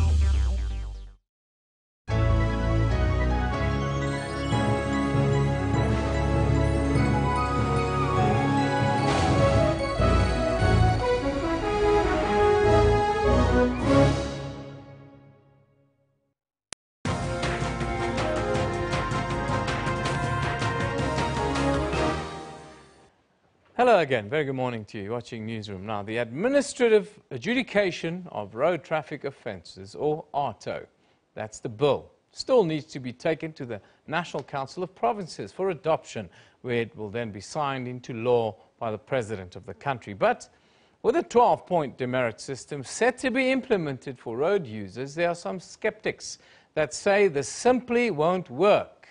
Now, joining us in studio is the chairperson of Justice Project South Africa, Howard Dembowski. Now, I'm not saying Howard is saying that it won't work, but what I would like to hear is, what is Howard saying? Well, thank you for allowing me my privilege to freedom of speech and allowing my privilege to life, like you allowed your privilege to freedom of movement. I think that we need to bear in mind that there are certain constitutional rights that are enshrined in the Constitution which make things pretty difficult when you seek to start limiting them. And whilst we talk about Section 36 of the Constitution giving effect to the limitation of your rights, one thing it will never do is allow for you to be presumed guilty until you're proven innocent. And unfortunately, that's what the ARTO Act does.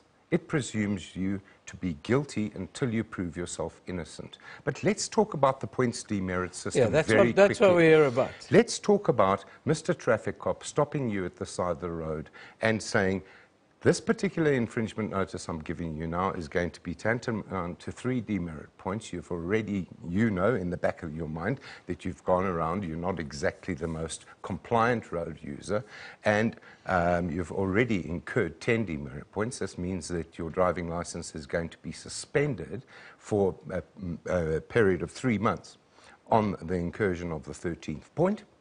And you get presented with an argument of what are we going to do.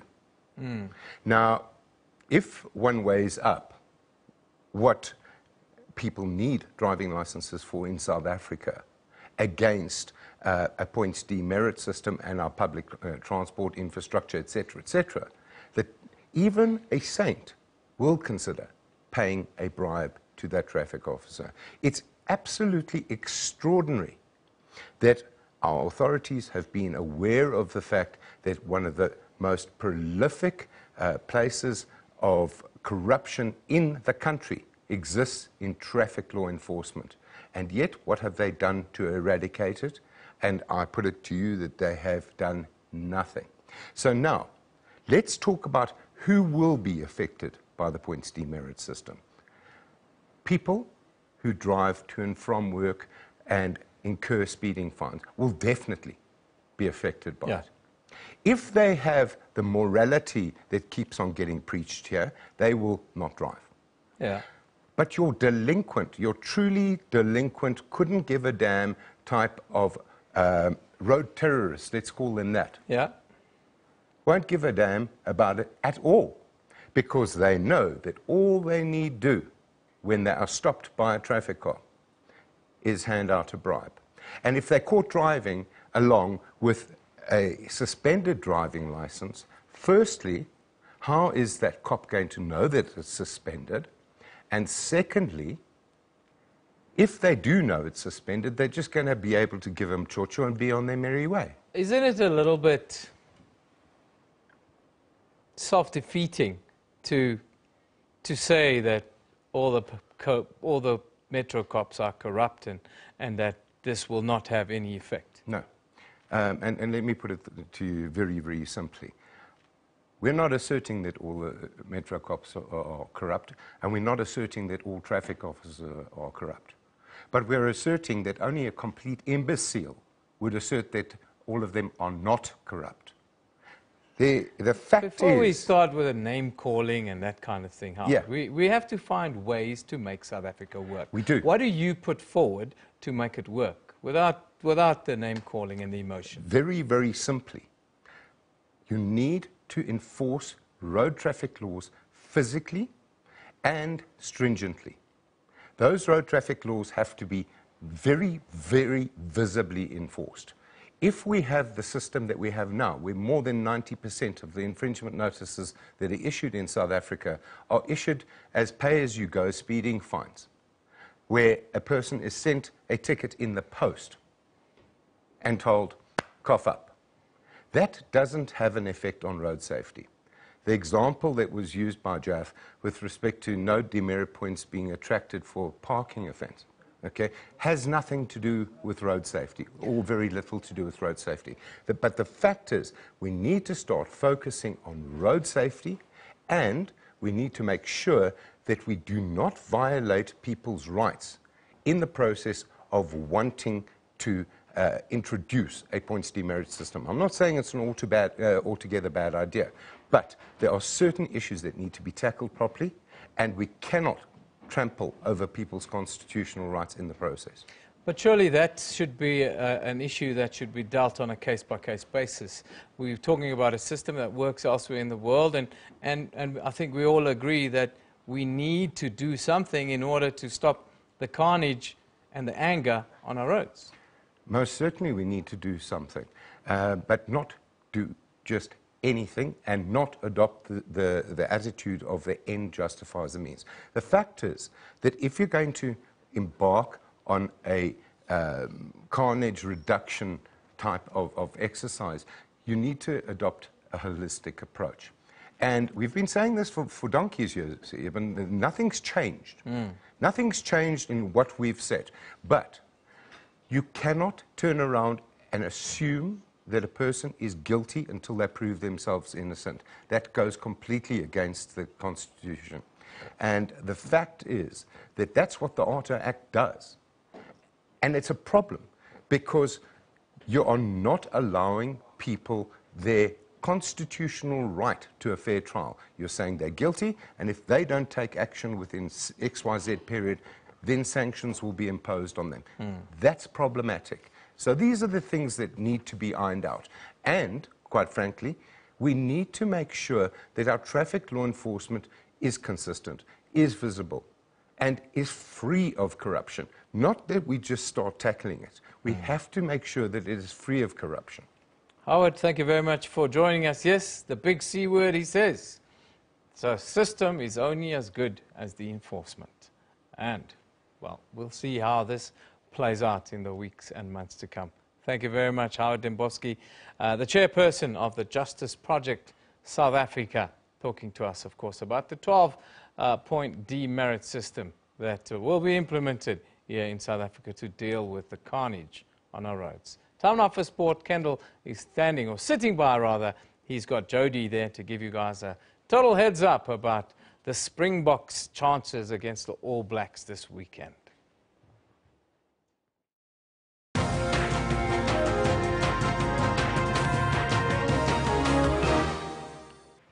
Thank you very much, Evan. Yeah, very interesting discussion I'm about to have with Jody. Jody, thanks very much for coming through. It's going to be quite late when we start talking box and Pro 14. Well, it was a good game for the Springboks to get a draw this weekend. Not convincing at all, but yeah, also looking forward to the All Black game this coming weekend. Yeah, no, we'll get into that just now. Jody is standing by. We'll be chatting all that and more. But before we get into that conversation, a little bit about some of the other news that's been headlining over the weekend, where world number 1 Rafael Nadal of Spain has clinched his 16th Grand Slam tennis title. Nadal powered past South Africa's Kevin Anderson in straight sets in the US Open final in New York. It was the Spaniard's 3rd title at Flushing Meadows. Let's take a look. Nadal was brilliant from the start. While Anderson struggled with his big serve, Nadal's performance in his 23rd Grand Slam final was near perfect. He committed only 11 unforced errors compared to Anderson's 40 and lost just 15 points on serve in the entire match.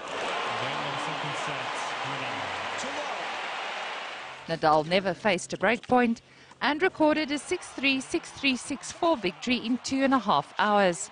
It was his 2nd Grand Slam title of the year after winning the French Open in Paris in June. Since the beginning of the season have been very, very emotional now because since the first important event of the year in Australia I have been playing, I think, a very high level of tennis and close the Grand Slam year, winning here in New York, that's one of the events that brings me to the higher energy of the world because the crowd here is just unbelievable, just make me feel so happy now. Reaching his first Grand Slam final pushed Anderson up 17 places on the world rankings. He will start the week at number 15. It's been, definitely a summer I can take a lot of positives from. Getting into the finals of my first Grand Slam's really been a lot of emotions I've had to deal with throughout the week. Today was obviously a tough match for me. I was up against a pretty good opponent who knows how to play. So, I'd love to, I'm going to keep working hard. Hopefully I'll be able to give myself more opportunities and, just with everything I've learned, I try to take it a day at a time. The result means the year's 4 major singles titles are shared between Nadal and world number 2 Roger Federer of Switzerland.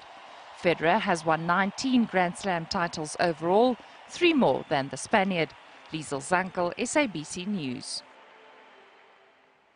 Right, now, as you saw a little earlier on, Jody Hendricks is standing by to carry the weekend a little further into this beautiful week of ours. Jody, thanks very much for giving us this Monday morning to chat a little bit about what's going on.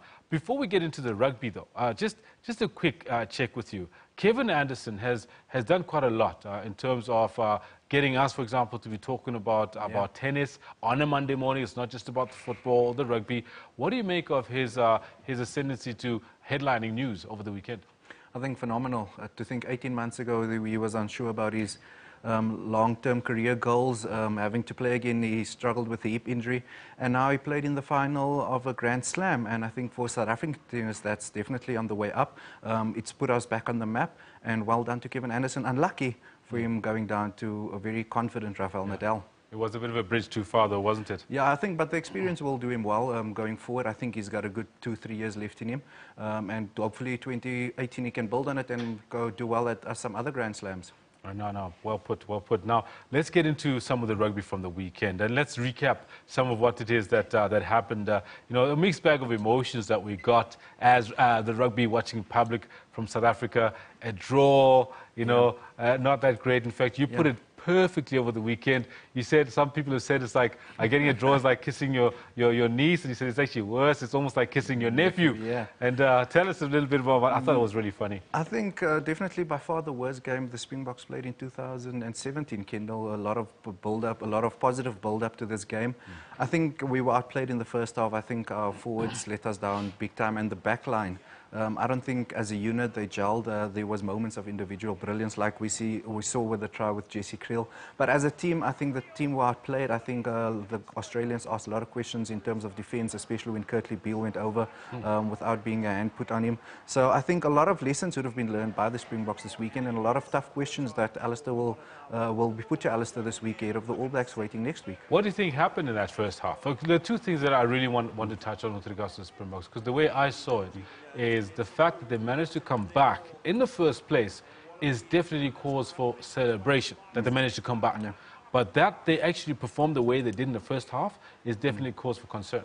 Well, first of all, I think with the resurgence in the second half, I think the guys that came off the bench, especially the forwards, a guy like Stephen Kitsoff, Jean-Luc Dupree, they definitely put their hand up, and I think they deserve a lot of the credit for the way the guys came back in the second half. I think a guy like Beast, with all his experience in his 93rd test, was a bit disappointing. On the other hand, I think Siya Kolisi and Jaco Kriel did phenomenally well. You know, at the breakdown, unfortunately, the team couldn't build on that momentum that they tried to create. And then I spoke about the backline. I think Elton Jantjies was really poor this weekend. His tactical kicking let us down, and also a few easy ones to the poles that cost us some points that could have given us a victory. So I think Alistair Coetzee will have to make some tough questions. Also, I think we've got these talented wings out wide, Kendall, but the ball doesn't seem to get to them. And not only this game, it's been going on the whole season. So I think some, you know, a lot of tough questions that needs to be asked about the Springboks. I think they were lucky to get away with a draw away from home, but it did show some character. Some people were saying that the team that showed character was the All Blacks, because they seem to be rebuilding quietly. On the quiet, there were questions asked of them by Argentina, but they managed to do what they always do, the last 20 minutes, turn on the afterburners and put the match beyond doubt. I think 2017 has shown us that the All Blacks can be beaten. We saw it in the British and Irish Lions tour. In their first couple of games, Australia asked questions of them. The Argentinians put them under pressure for big amount of the game this Saturday. But they came back the last 20 minutes. I think a couple of new guys put up their hands.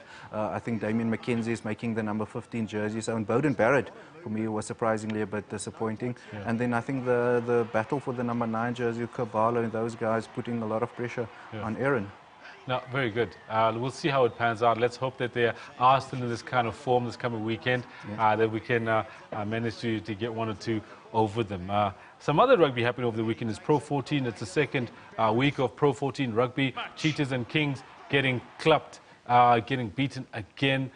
Look, we didn't expect too much from the Kings and Cheetahs, especially because the Kings had a massive exodus of players. Cheetahs are playing and also applying the trade on two fronts. It's a tough ask. However, it's a bit of a sad case. Every Monday morning we talk about the two teams getting beaten badly. I think I've mentioned to you before that both teams, irrespective of whether the Cheetahs or the Currie Cup champions, are going to struggle in a new tournament against new opposition. And I think the first 2 weeks showed us that they're coming back home now. Hopefully they'll be able to get some momentum at home, get a couple of wins under the belt. I think going forward, especially on the road, I think both teams are going to struggle. It's what we'll hope that they can put in a good performance at home and then obviously be competitive, because I think a lot of the European teams said, we'll allow you in this tournament if you are competitive, Yes. and that they weren't that in the first 2 games. So I think a lot of questions. I think the Cheetahs, especially disappointing if you look at the caliber of players that they have with all the Super Rugby experience. But like you said, the Kings had a big exodus. But, you know, this is pro rugby and you need to perform week in and week out. Out of the 2 South African teams actually this weekend, I thought the Kings were better. In closing, how much time do you think the Kings and Cheetahs have to put it together to actually make it seem worthwhile to the European counterparts? I don't think we should read anything into the first year. I think it will be a learning curve. I think year 2, if they give us the results like we've seen in the first 2 weeks, I think a lot of questions. Remember, this deal has only been signed for 3 years. And if they don't come up in the year 2 or 3, the pro union in Europe will definitely be able to say, listen here, we gave it a try, you guys aren't competitive, go back to playing Vodacom or Currie Cup rugby. All right, Jody, thanks very much for coming Thank through. you. Really, always a pleasure chatting to you about what happened on the weekend. We just stuck to rugby this time around, but you know what, still very valuable insights. Thank you very much, Kendall. We have Jody Hendricks, SABC Sports Analyst Deluxe, chatting to us about some of what happened over the weekend, rugby-wise, as well as a word or two about Kevin Anderson and what he does for tennis in South Africa. We'll be back shortly. You're watching Newsroom. My name is Kendall Makamate. Please, don't go anywhere.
Today on Rights and Recourse, we will unpack the new traditional court bill. The idea of the bill is not to overregulate, to basically set the principles. The most important aspect of this bill is that it understands that customary law by its nature is consensual, that I have a right to affiliate, I have a right therefore to opt in, and I have a right to opt out. The opt-out provision is basically one that you've got to respect the court in the sense of if you've been summoned, you've got to tell the clerk of the court at least that you're not willing to attend. The challenge that I would like to throw to the Department of Justice, it has to come up with mechanisms of ensuring that people who exercise their right to opt out or to opt in are not in any way victimized. Hashtag Rights with Dumila Mates on legal issues every Sunday at 2 o'clock Central African Time. Africans are increasingly using digital platforms for life, work and play. Information is key for us. We live in an information age. We live in the digital age. I'm mostly on WhatsApp because not all my friends have iPhones, so they don't have FaceTime. On Network, we tell you about Africa's technology and social media landscape. And some here are using the internet to raise political concerns. Some of the exposés on political issues come from what we call your diasporic online media. Africans are also using technology to create. For African technology and social media news, join Ms. Phumelele Zondi on Network every Sunday at 9 p.m.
These are the dusty streets of Winterveld in Soshanguve, where people thought nothing good can come out of it.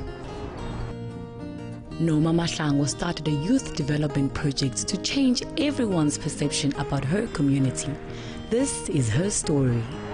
The community project of Golden Youth Club, it started in 2001.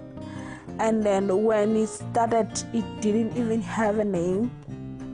I was just doing homeworks with them and motivating my peers to say, we come from Winterveld. Everyone says Winterveld.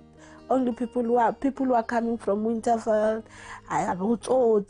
they are thugs, and there's nothing good that it's coming from my area.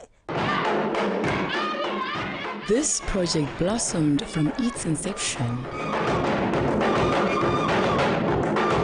We entered some competition, and then immediately when we started to enter the competition, we won the competition that we were entering. Like it started, our project, like as long as it started, in terms of being recognized. We got one event, the first event, it was in school at Lesola. When we come out, there was someone who was waiting for us, and then someone recognized it from City of Tshwane. Her name is Sharon Kruger, and she said, no, I like this project, and then started to find out about us, and then teaching me how to do the constitution. This is an organization. You need to register. We're like, really? Say, you need to register this. Golden Youth Club in our project out too. No? One project is for performing art, music, dance, theater, anything that's called performing art. This is what we are doing. We do some exchange. We go to Germany and then have some conferences, and we share what we have learned. This year we went 3 times to Germany. The last person that will be going, it's me. Within 2 weeks' time, I'm going for the preparation year next year. And then we have volunteers that are coming here for the whole year. And then our kids, they go, maybe one go to Germany for the whole year and learn about culture. And they also learn. When the Germans comes here, they stay in township. They eat what we eat. They do what we do. They don't need special treatment. It's like they are here to learn our culture. As much as when you go to Germany, you have to learn the language. We asked Norma about the future plans for the Golden Youth Club. The future plans, a project here to Tina Esi Funa Uguyenza is to build the youth center. I have a plan, youth center, which is including AMA dormants, because we call it youth hostel. Due to Sienzama exchange programs, the Germans were willing to help somehow in order to build the structure, but we applied for the land for the long time, but we couldn't. So if we can find a land for building a youth center yet, because the youth center yet, it has like computer center, library, and it has the dormants, it has a small theater, and then in a site, recycling project. This is a job creation, and then those young people who couldn't find the jobs, they can work within that project. It's something that it's big. It's a bigger vision, and then it can stay forever. So in this sense, is fiso same sentlizweni yamanje. If unga succeed logo, then I sing a maning imi.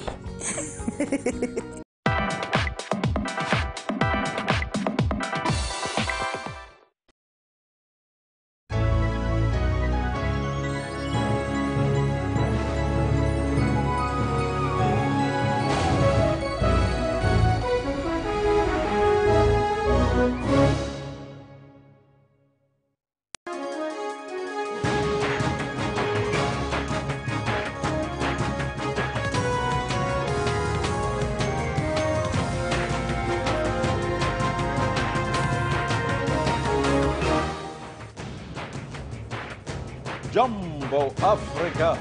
Very warm welcome to the final hour here in the newsroom. I'm Elvis Preslin. I'm Kendall Makamat. Now, we will be with you until 12 o'clock today, and of course today we focus on very angry people, especially motorists in our country, Kendall. Yes, I've heard that South Africans are some of the most angry drivers in the world. Cape Town and Joburg leading the stakes.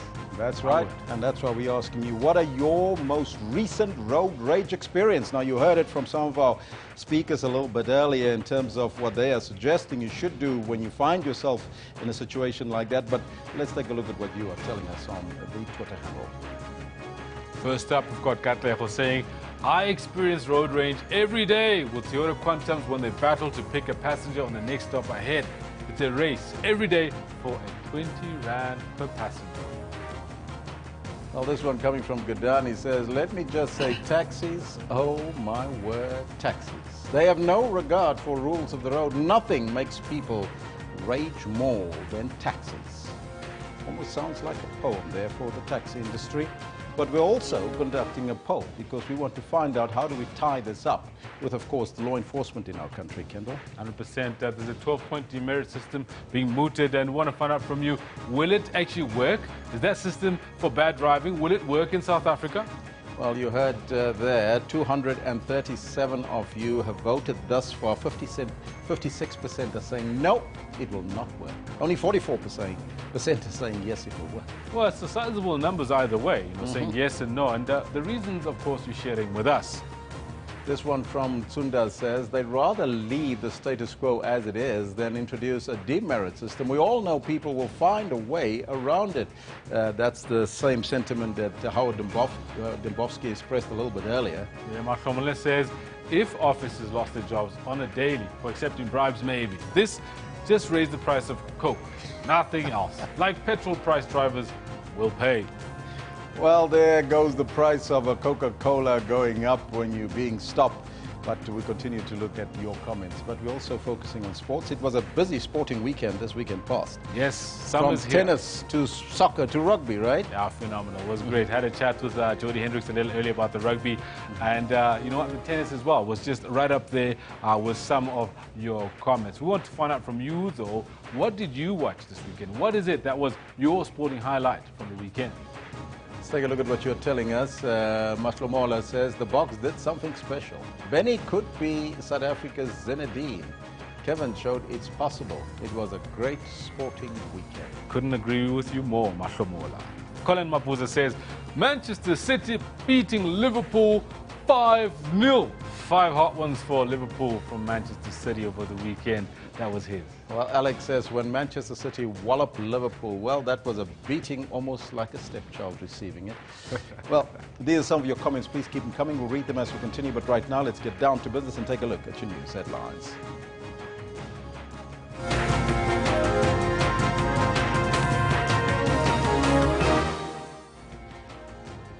The community of Mount Frere in the Eastern Cape is still reeling from shock after the brutal murder of a young woman whose flesh was also eaten. And residents of Malamulele have resolved to meet the ANC's Limpopo Executive Committee to raise their dissatisfaction with the latest move to have some areas of Wani serviced by the Vembe District Municipality. And about 600 people have died in a cholera epidemic that is sweeping the Democratic Republic of Congo. Now, those are all your headlines, but before we get to the news, let's find out from Kendall Makamate what happened on the sports field.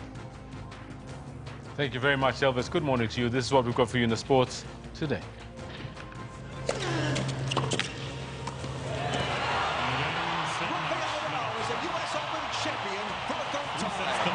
The US Open men's single title proves a bridge too far for South African Kevin Anderson as world number 1 Rafael Nadal crushes him in straight sets to claim his 16th Grand Slam. Today was obviously a tough match for me. I was up against a pretty good opponent who knows how to play. It was a veritable case of the student beating the master as Benny McCarthy made it 3 out of 3 against his first coach, Gavin Hunt, in less than a month, leading his side to the MTN 8 finals. Over the moon that, you know, new coach and people didn't give young coaches a chance. A side that was at sea less than a year ago claws its way back from a 2010 deficit early in the second half to a 23-all draw against Australia in Perth. Try awarded to Malcolm Marx. All this in more detail I'll have for you at about 11:35. Do stay with us though, as Elvis has got the news. Thank you, Kendall. Top story this hour. The Finance Minister, Malusi Gigaba, says government has to ensure that taxpayers' monies are used efficiently, avoiding corruption at all cost. Now, he was addressing a tax indaba at the Sandton Convention Centre here in Johannesburg earlier. The minister, accompanied by SARS Commissioner Tom Monyani, were meeting the members of the CEO initiative as part of efforts to ensure business, labour and government on the same page on key projects. Our current level of growth, which is outpaced by the rate of growth of the population, is clearly insufficient and unsustainable. We simply have to take drastic measures and do better to get the economy growing faster, bigger, sustainably, and more inclusively. We cannot afford to become complacent as a result of the Q2 GDP growth of 2.5%, which has got us out of the recession, much as it came as a welcome relief for all of us. Ladies and gentlemen, as I turn to some high-level reflections on tax policy, it is important then that we consider taxation in the context of economic development more broadly. One of the development imperatives that we have identified, along with our sister countries in the African Union, is the need for domestic resource mobilization. This speaks to the need for African countries to finance their own development. Development aid and partnerships are both important and welcome. Critically, these must complement, not replace, our own resource mobilization through appropriate tax policy and effective tax administration, along with other elements such as increased savings and well-developed capital markets. Thus, the tax system we have developed, as well as the world-class tax administration we have in the South African Revenue Service, are important contributors to our development agenda. The topic of taxation will always be high on the agenda for taxpayers of all types, regardless of where we find ourselves in the economic cycle. Yet, with the past few years of below-par growth and the need for government to raise additional revenues, a greater interest has been taken in tax policy and the changes required to meet those revenue requirements. Although the flexibility of the tax system is key to achieving a sustainable fiscal position, higher economic growth must remain as the main objective to reach the levels of social development that this country deserves. Yet, government cannot do this alone. And the positive actions of business, labor, communities, and individuals will be vital to setting the country on an improved growth path for the benefit of all. Such positive actions would not only be reflected through additional investment or improved productivity, but also through appropriate taxpayer behavior. The tax revenues that are collected keep this country running, paying for social upliftment and poverty alleviation through grants and the multitude of services that the government provides, much of which benefits the most vulnerable in our society. At a broader political scale, as I alluded to earlier, it also ensures to keep South Africa's sovereignty intact in the global political arena. The social cohesion in the country rests on the ability of government to provide these benefits from the taxes collected, and the willingness of taxpayers to pay their taxes is a crucial part of gathering sufficient resources to keep that social cohesion intact. Tax morality plays a significant role in the success of a country, and government recognizes that tax morality is closely linked to the efficient use of resources and a reduction in corruption. Government needs to do its part in showing that the taxpayers' money is used wisely, that efforts are taken to reduce wasteful expenditure, and that taxpayers are treated fairly. The latest report by the Tax Ombudsman is an example of the actions that can be taken to improve taxpayer confidence. And I am glad to see that he is scheduled to talk later in the week.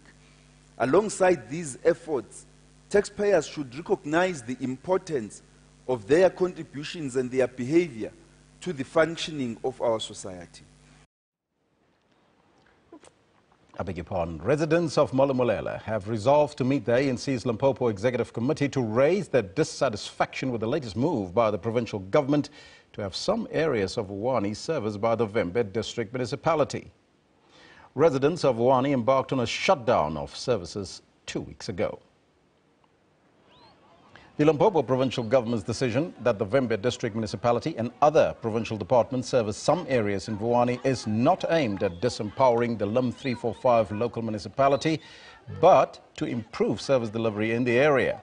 Now that's according to the provincial government spokesperson Puti Saloba. It has emerged that the LIM 345 Municipality Council did not pass a resolution to support the move by the government. Residents of Vuwani have been protesting against the Municipal Demarcation Board's decision to incorporate some parts of Vuwani into the newly established municipality. Now, the community of Mount Freya in the Eastern Cape is still reeling from shock. This after the brutal murder of a young woman whose flesh was also eaten. Police have arrested a 23-year-old man for the alleged murder and cannibalism. Bimbim Sumpa was snatched while doing washing. The 32-year-old was taken to a house in town where her throat was slit, and the suspect feasted on her flesh. His mother witnessed the act and called the police.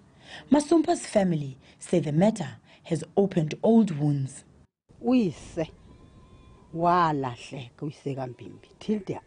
Her father was lost and never found. His disappearance followed the gruesome death of my daughter, whose body was found in a river.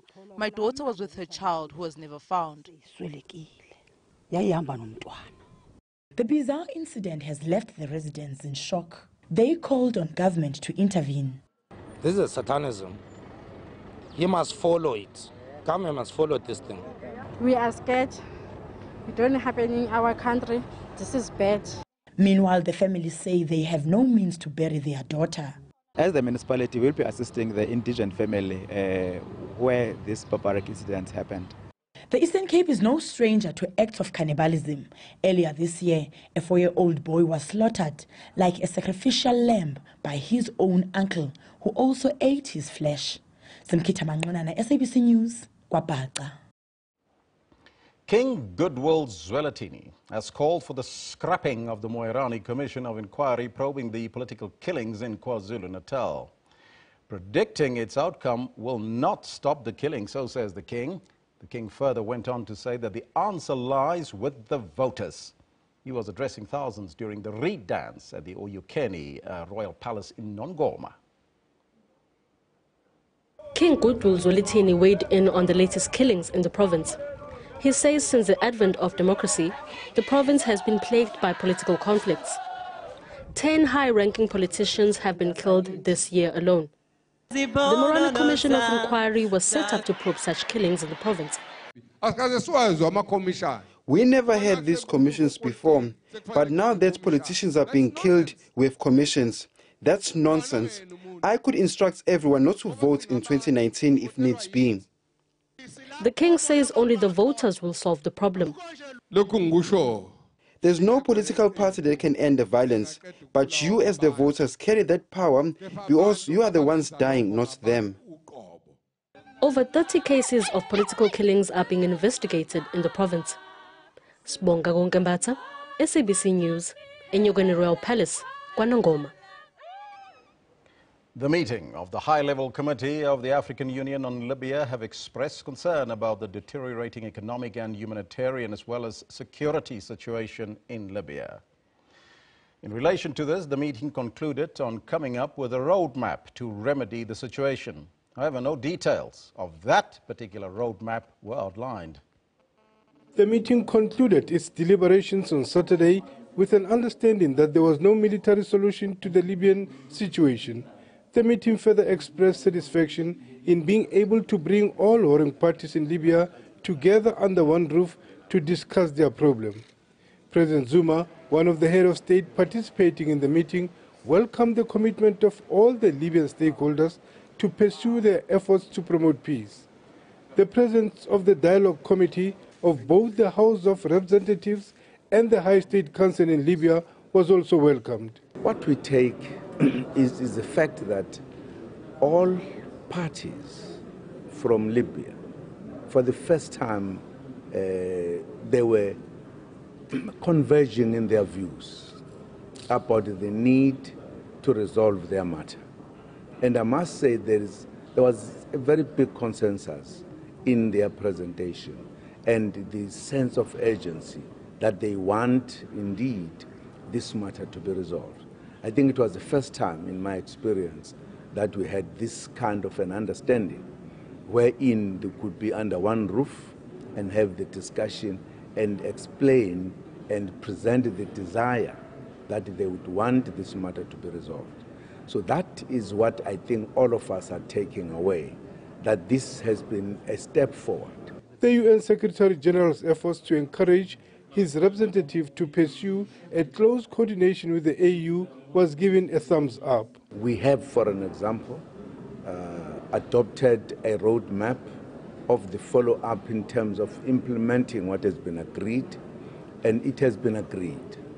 We also had a communique that indicates the convergence of the views of those who attended here. So we are very positive about it. We are going back with a good feeling that it has gone very well. We believe that President Sassou Nguesso handled this very well. There was no heated debate. It was all done very positively with a very good understanding of the delegates who are here, including members of parliament and members of council who compose what is called the National Dialogue Grouping, which is also going to be taking off in terms of implementing what has been discussed here. So we are very happy. We think Libya is on the move. In view of the report to convene the Libyan National Reconciliation Conference, the meeting resolved to mobilize international support in favor of the efforts of the AU. Lehana Tsotitsi, SABC News, Brazzaville, Republic of Congo. Zimbabwean First Lady Grace Mugabe has launched a scathing attack on the Vice President Emmerson Mnangagwa. Now, she made the comments at the 8th and final leg of the Presidential Interface Youth Rally that was addressed by the President, Robert Mugabe.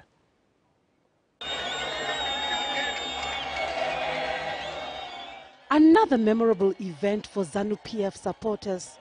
President Robert Mugabe interacted with the youth on the challenges they face and the expectations from government and the ruling party. But speculation is rife that while the president of ZANU-PF continues to put up a brave face, divisions are tearing the liberation movement apart. I cannot be found to be involved in factionalism. I have searched for this thing called G40, but I could not find it. But La Costa is there, big time. So I am begging that if we have agreed in the party that we will not associate with those that have been expelled from the party, we should act as such. And on recent reports of Mnangagwa's health, she had this to say. Change, and become a better person. We can give respect. I said this in Midlands. You'll make the president regret appointing Mnangagwa as the vice president. No, we don't want that. Let it end today.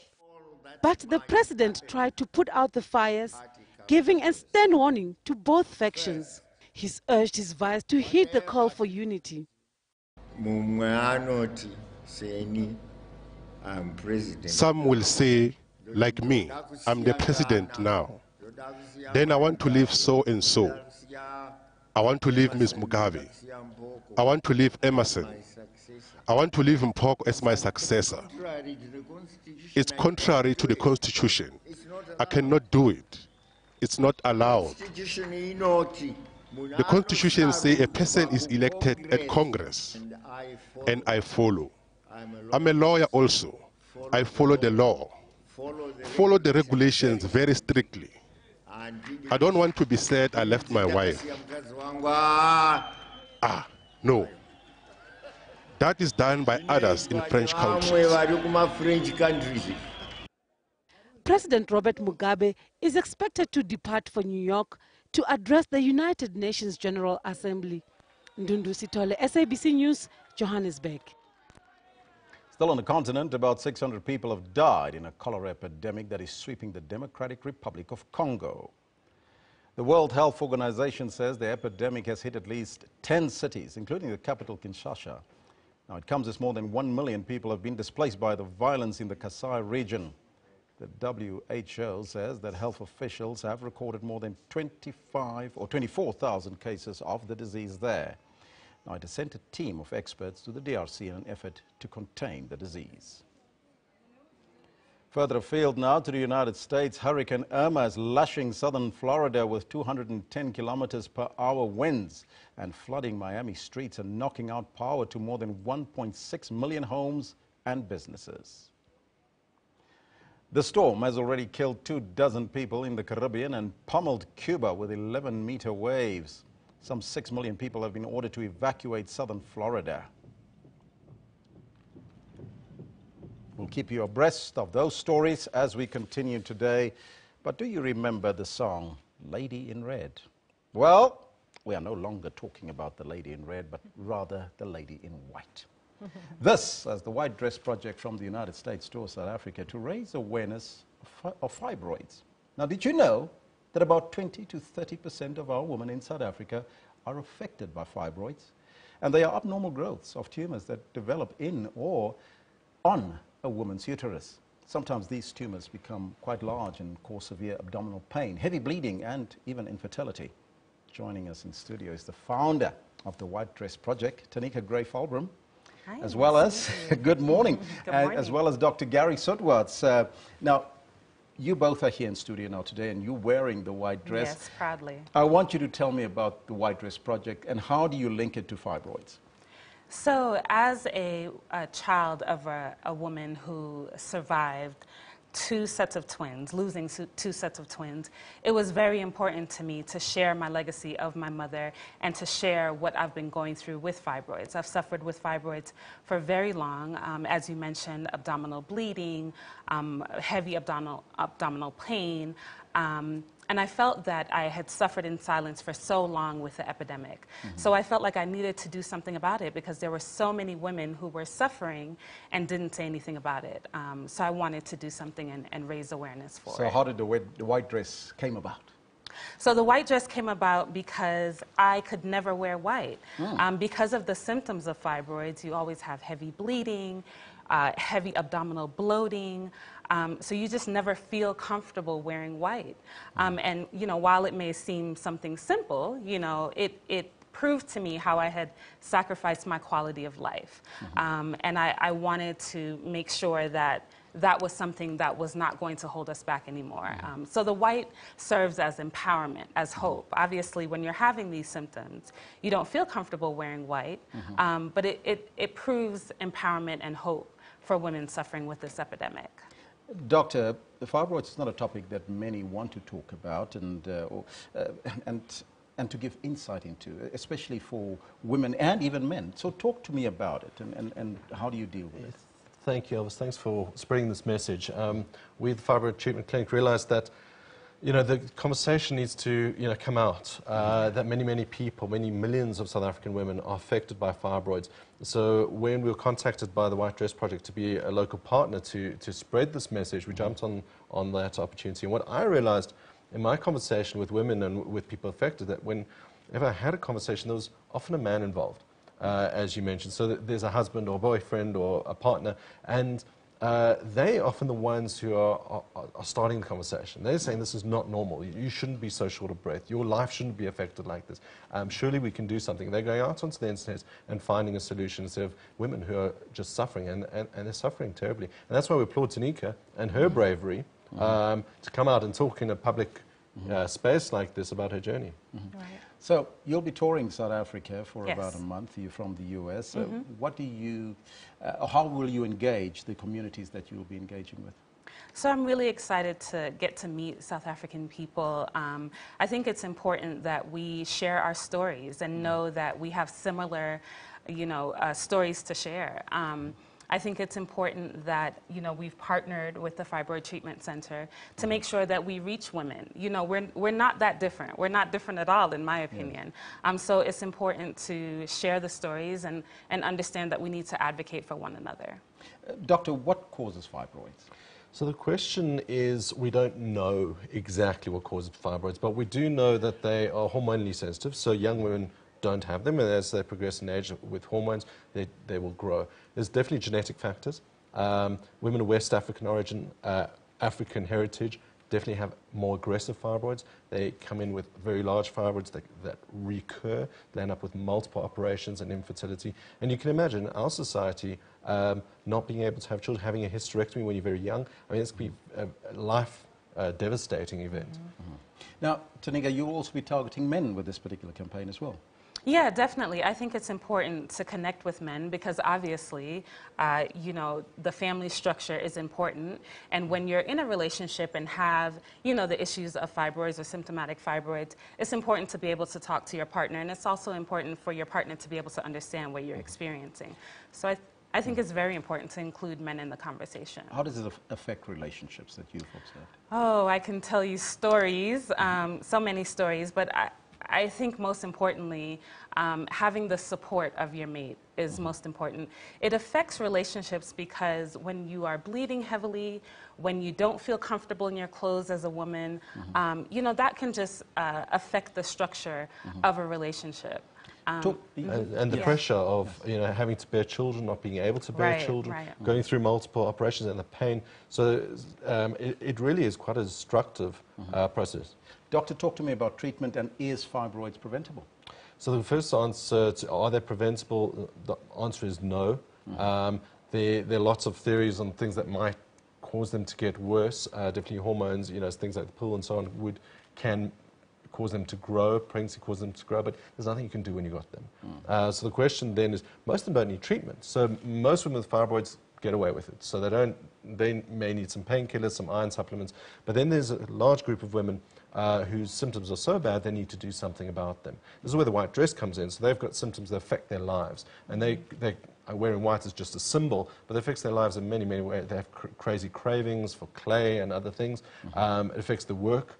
And their self-worth. Right. So what do you do about them? Well, traditionally we would cut them out. So that would be surgery of hysterectomy or myomectomy, where you actually remove the fibroids by surgery. But in the last 25 years, we've discovered ways to do it with much less invasion. And that's part of the message that we're trying to tell women is there are less invasive techniques. The technique that I specialize in is a uterine artery embolization, where we don't, through a tiny little hole in the wrist or in the groin, we can get into the arteries that supply the fibroids and inject tiny particles, and they shrink and die. So that avoids the surgery. Now, it's not right for all women, but at least if you've got the diagnosis, you're with a good gynae, you can show the range of options and make a decision. So women are empowered to make a decision that's really right for them. Talk to me about early detection. How important is that for women? Early detection is key. It's important to recognize the symptoms that you're having early because you can mentally prepare for what is happening in your body. And I always advocate that a woman should be her own best health advocate. You should go to the doctor armed with questions, ready to ask, so that you're prepared for what's happening in your body. How do women and men get involved with this particular campaign of the white dress? Yes, so we are on social media. You can find us at thewhitedressproject.com and on all social media. Fibroids.co.za, that's an easy one. On Facebook, Fibroid Treatment Clinic, White Dress Project South Africa. So we're going out there. It's a free event. We're holding in Sandton and in Cape Town. Sandton tonight, Monday night, 6 o'clock. At Netcare head office and at Christian Barnard Hospital. It's a discussion. It's a discussion of women who are suffering, have suffered, have had a child, haven't, a group of involved individuals. Come ask the experts. There'll be a gynecologist there, Tanika's there. It's basically a lot of love. that we can give and spread the message there's hope. And most importantly, we're white. Yes, we're white. Absolutely. Proud. There you have it. That's my guest this morning, Tanika Gray. She's from the White Dress Project, as well as Dr. Gary Sudwatz. Is that correct? That's right. Thank you very much. Thank Thanks, you so Elvis. much, both Thank of you, you, to Elvis. joining us here in studio. Well, there you have it. Wear your white dress. And if you're a man, wear a white suit tonight to the event. It's happening in Sandton and, of course, also going to Cape Town. But we'll take a short break. We'll be back right after that.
Now, of course, this morning we focus on driver behavior and, of course, angry drivers in our society. And that's why we're asking you that question.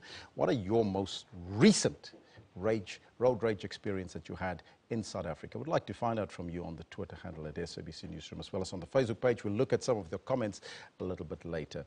But as a driver or a passenger in a car, it's highly likely that you would have been witness to aggressive behavior at some point during your journey on the roads, from harmless angry outbursts to being cut off or having hand gestures pointed your way. But in some cases, it is more severe, such as being forced to pull over, being beaten, or even shot. Although road rage is somewhat difficult to measure, a trendy video of aggression can be seen often.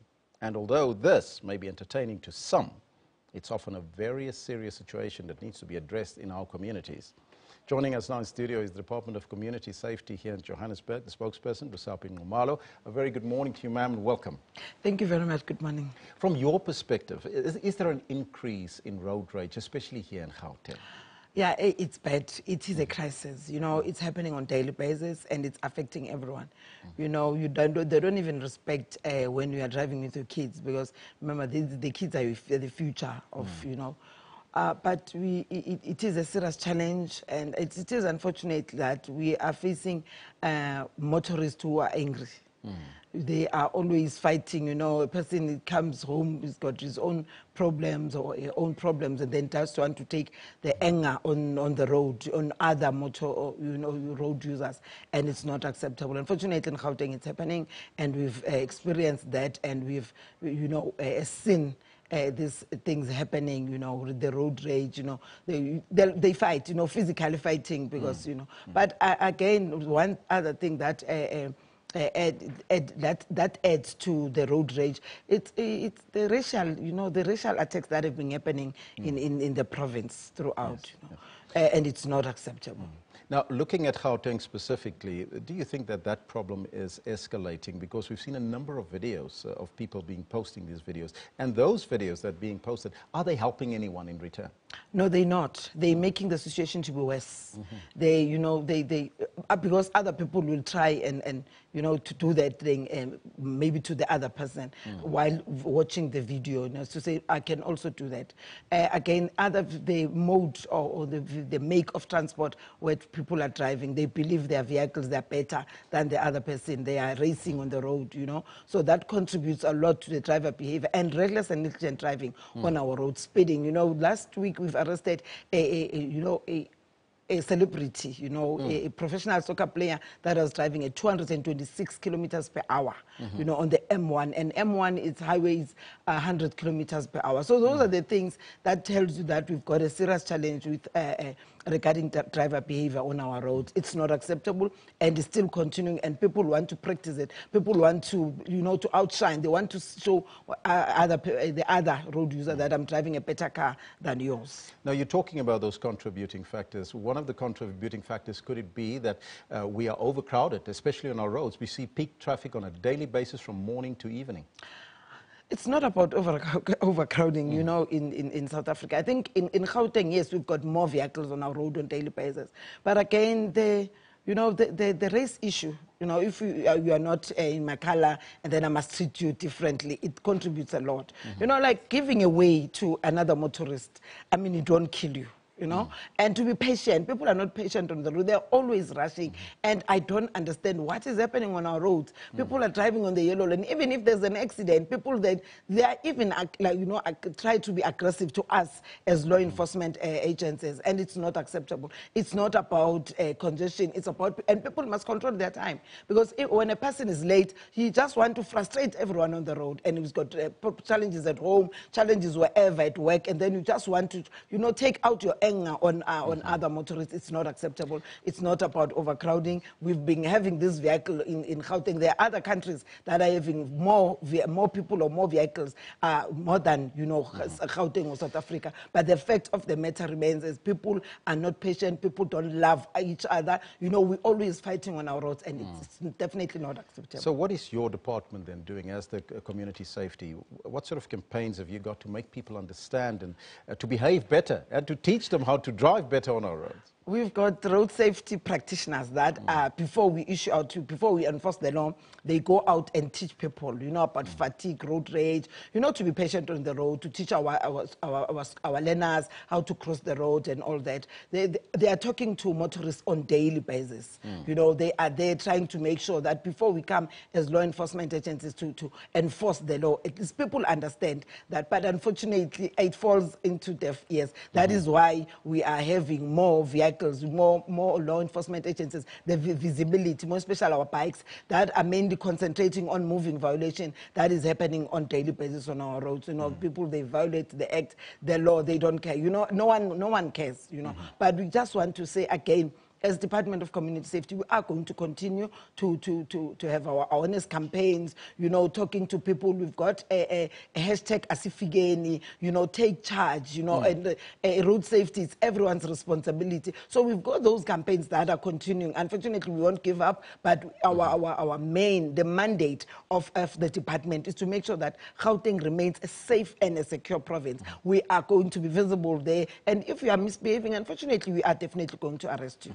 Are you working closely with other role players? There's a campaign that we just heard of now, and the previous speaker says there's a campaign called Drive Nice, It's Contagious, where you tell actually people to drive nice on the roads and just be safe. Yes, we do have you know, other stakeholders, also different law enforcement agencies. We're working together in Gauteng since we are the province, and then there's National Road Traffic Management Corporation, and also all the metros, and there's 11 municipalities, local municipalities that we are having in the province. We are working together, just trying to make sure that, you know, crime is reduced, you know, fatalities are reduced, and also other, you know, NGOs, they come to us and, you know, send their proposals, and we try by all means to work. We've got Kasi for Life, we've got road safety, and so yes, we've got a lot of people that we are working together with, trying to make sure that at least we make it different in our province. Somebody watching this program this morning, what sort of tips or suggestions would you give to those road users to make sure that they are safe on the road? Look, to road users, I just want to say,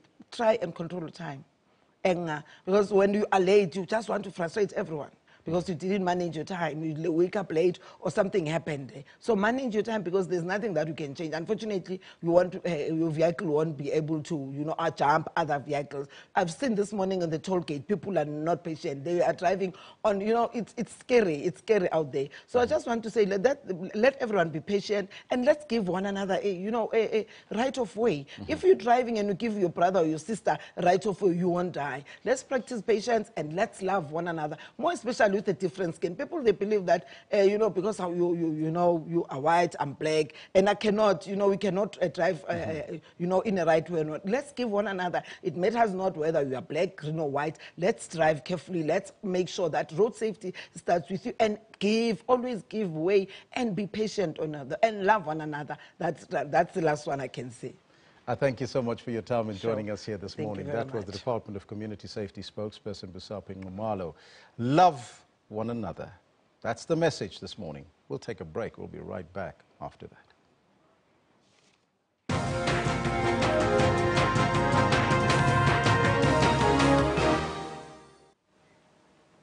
Welcome back. We're not taking a break. We're going straight into it. It's time for the sports. It's Monday morning. My name is Kendall Makamate, and we start off with the news of the day, where world number 1 Rafael Nadal of Spain has clinched his 16th Grand Slam tennis title. Nadal powered past South Africa's Kevin Anderson in straight sets at the US Open final in New York. It was the Spaniard's 3rd title at Flushing Meadows. Nadal was brilliant from the start. While Anderson struggled with his big serve, Nadal's performance in his 23rd Grand Slam final was near perfect.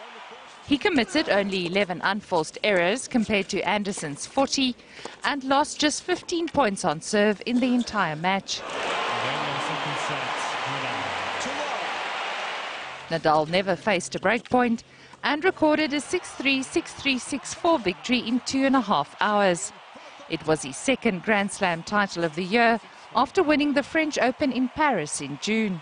Since the beginning of the season have been very, very emotional now, because since the first important event of the year in Australia I have been playing, I think, a very high level of tennis, and close the Grand Slam year, winning here in New York, that's one of the events that brings me to the higher energy of the world, because the crowd here is just unbelievable. Just make me feel so happy now. Reaching his first Grand Slam final pushed Anderson up 17 places on the world rankings. He will start the week at number 15. It's been, definitely a summer I can take a lot of positives from. Getting into the finals of my first Grand Slam's really been a lot of emotions I've had to deal with throughout the week. Today was obviously a tough match for me. I was up against a pretty good opponent who knows how to play. So, I'd love to, I'm going to keep working hard. Hopefully I'll be able to give myself more opportunities, and, just with everything I've learned, I try to take it a day at a time. The result means the year's 4 major singles titles are shared between Nadal and world number 2 Roger Federer of Switzerland. Federer has won 19 Grand Slam titles overall, 3 more than the Spaniard. Liesel Zankel, SABC News. Now, last week we had the pleasure of hosting Richard Glover, Tennis South Africa's CEO, ahead of South Africa's all-important Davis Cup promotion tie against Denmark this weekend. And we touched on the impact that Kevin Anderson's journey at the US Open has had on Glover's stated goal of making tennis one of the 5 most popular sports in South Africa. Let's have a quick listen. Kevin probably doesn't get the credit he deserves in South Africa because of the fact he doesn't play Davis Cup tennis. Yeah. But I have a slightly different perspective. I think it's probably more important to have a fit and firing Kevin Anderson doing well at Grand Slams in terms of the profile of tennis in this country, over and above him playing Davis Cup tennis. So it would be great to have him, and I think we're in discussions with him, and if we get promoted, I'm cautiously optimistic he could make himself available for Davis Cup next year. But look, he's doing fantastic things for South African tennis by doing so well at the US Open at the moment. That's exactly what I was going to ask you. Take us through a little bit of that thinking when you say he might actually be doing better and more for South African tennis by doing well as an individual player in Grand Slams and so forth than focusing on the Davis Cup for now. Can you take us through that? Sure. I mean, that's an excellent question. So I think if you look at South African sport, the headlines tend to get dominated by the big three, soccer, rugby, cricket. And Cinderella sports like tennis tend to only get noticed during the Grand Slams, during Wimbledon especially, but some of the 3 other Grand Slams. And so to have a South African doing really well at the Grand Slams, it just raises the profile. Because there's a lot of good things happening off the court in tennis South Africa at the moment, but it always helps if there's success on the court, and that's what Kevin is really helping us do in terms of elevating the profile of the sport. Very interesting take there, isn't it? Well, he had it right here on Newsroom. Now, US Open women's singles champion Sloane Stephens is still undecided on what her next steps will be after winning the title, her maiden Grand Slam, over the weekend. Literally standing at the top of the hill, the 24-year-old posed with her trophy, looking out into New York after her ruthless 6-3-6 love demolition of fellow American and friend Madison Keys, and a semi-final victory over Venus Williams earlier in the week at the Arthur Ashe Stadium. Now, Stephens said she was grateful for the example set by Venus and Serena Williams for women and people of color in tennis. Honestly, I'm just really honored and privileged to be able to play at such a time and with amazing players, such amazing American players, and I think Venus and Serena set the bar really high, and I think for the younger girls, we definitely have something to look up to and aspire to, and I think we're doing just that, and I think everyone's headed in the right direction. I have no idea what I'm doing. Everyone asks me that, and I have no clue. Like, my life is upside down right now. So you're going to enjoy this win, and then... And then, I don't know. I literally have no idea. I haven't been able to sit down and talk about it yet, but I'm just going to enjoy it and hang out for a few days and then see where life takes me. And Chris Froome of Team Sky sealed an historic Vuelta a España as Mateo Trentin won his 4th stage of the race after outsprinting the field in the final stage in Madrid. The Kenyan-born, Johannesburg-based Froome became the first rider in 39 years to win the Tour de France and La Vuelta in the same year. It's tucked in somewhere. Winning a single Grand Tour cycling race is a tall order. Winning 2 in 3 months seems near impossible. Froome won his 4th Tour de France title on the 23rd of July 2017. Although he never won a stage during the 2017 Tour or any race prior to the Tour de France, he was victorious thanks to his exceptional time trial and climbing abilities. On August the 19th, Froome started the Vuelta a España, aiming to win it for the first time, having finished second on 3 previous occasions. He went on to win Stage 9, the same stage where he lost to Tom Dumoulin in 2015, also taking the lead in the points classification in the process. He crashed on Stage 12, but after a 5th place finish on Stage 15 and a victory in the individual time trial the following day, he managed to recapture the lead in the points classification. A 3rd place finish on the 117.5 kilometer 20th stage cemented the red jersey. And in a thrilling finish in the sprint stage in Madrid, Froome also held on to win the points classification by 2 points over Italian Matteo Trentin of Quick Step Flows. Trentin will take the win. And where is Froome? Won the Tour and won the Vuelta afterwards. It's incredible. It's incredible to have been able to do it, and obviously I didn't do it alone. It was thanks to an amazing team behind me, thanks to so much support from everyone, from the fans, from my family, from my friends.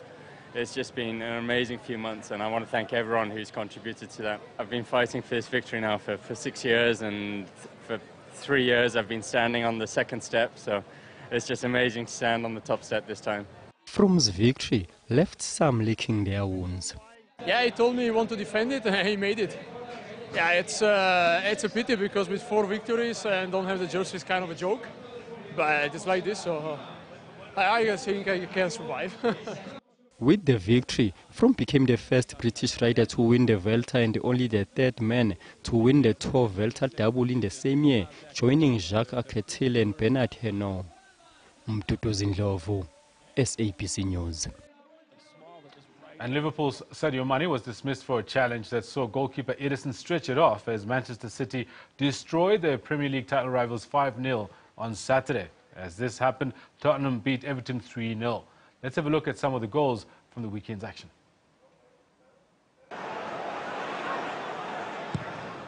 Kane's cross turns shot. Harry Kane has got off the mark for Tottenham this season in unexpected style. Oh, and Martinez missed it, and Davis. Eriksson is there to gobble it up. And Tottenham in complete command of Goodison. Here's Kane.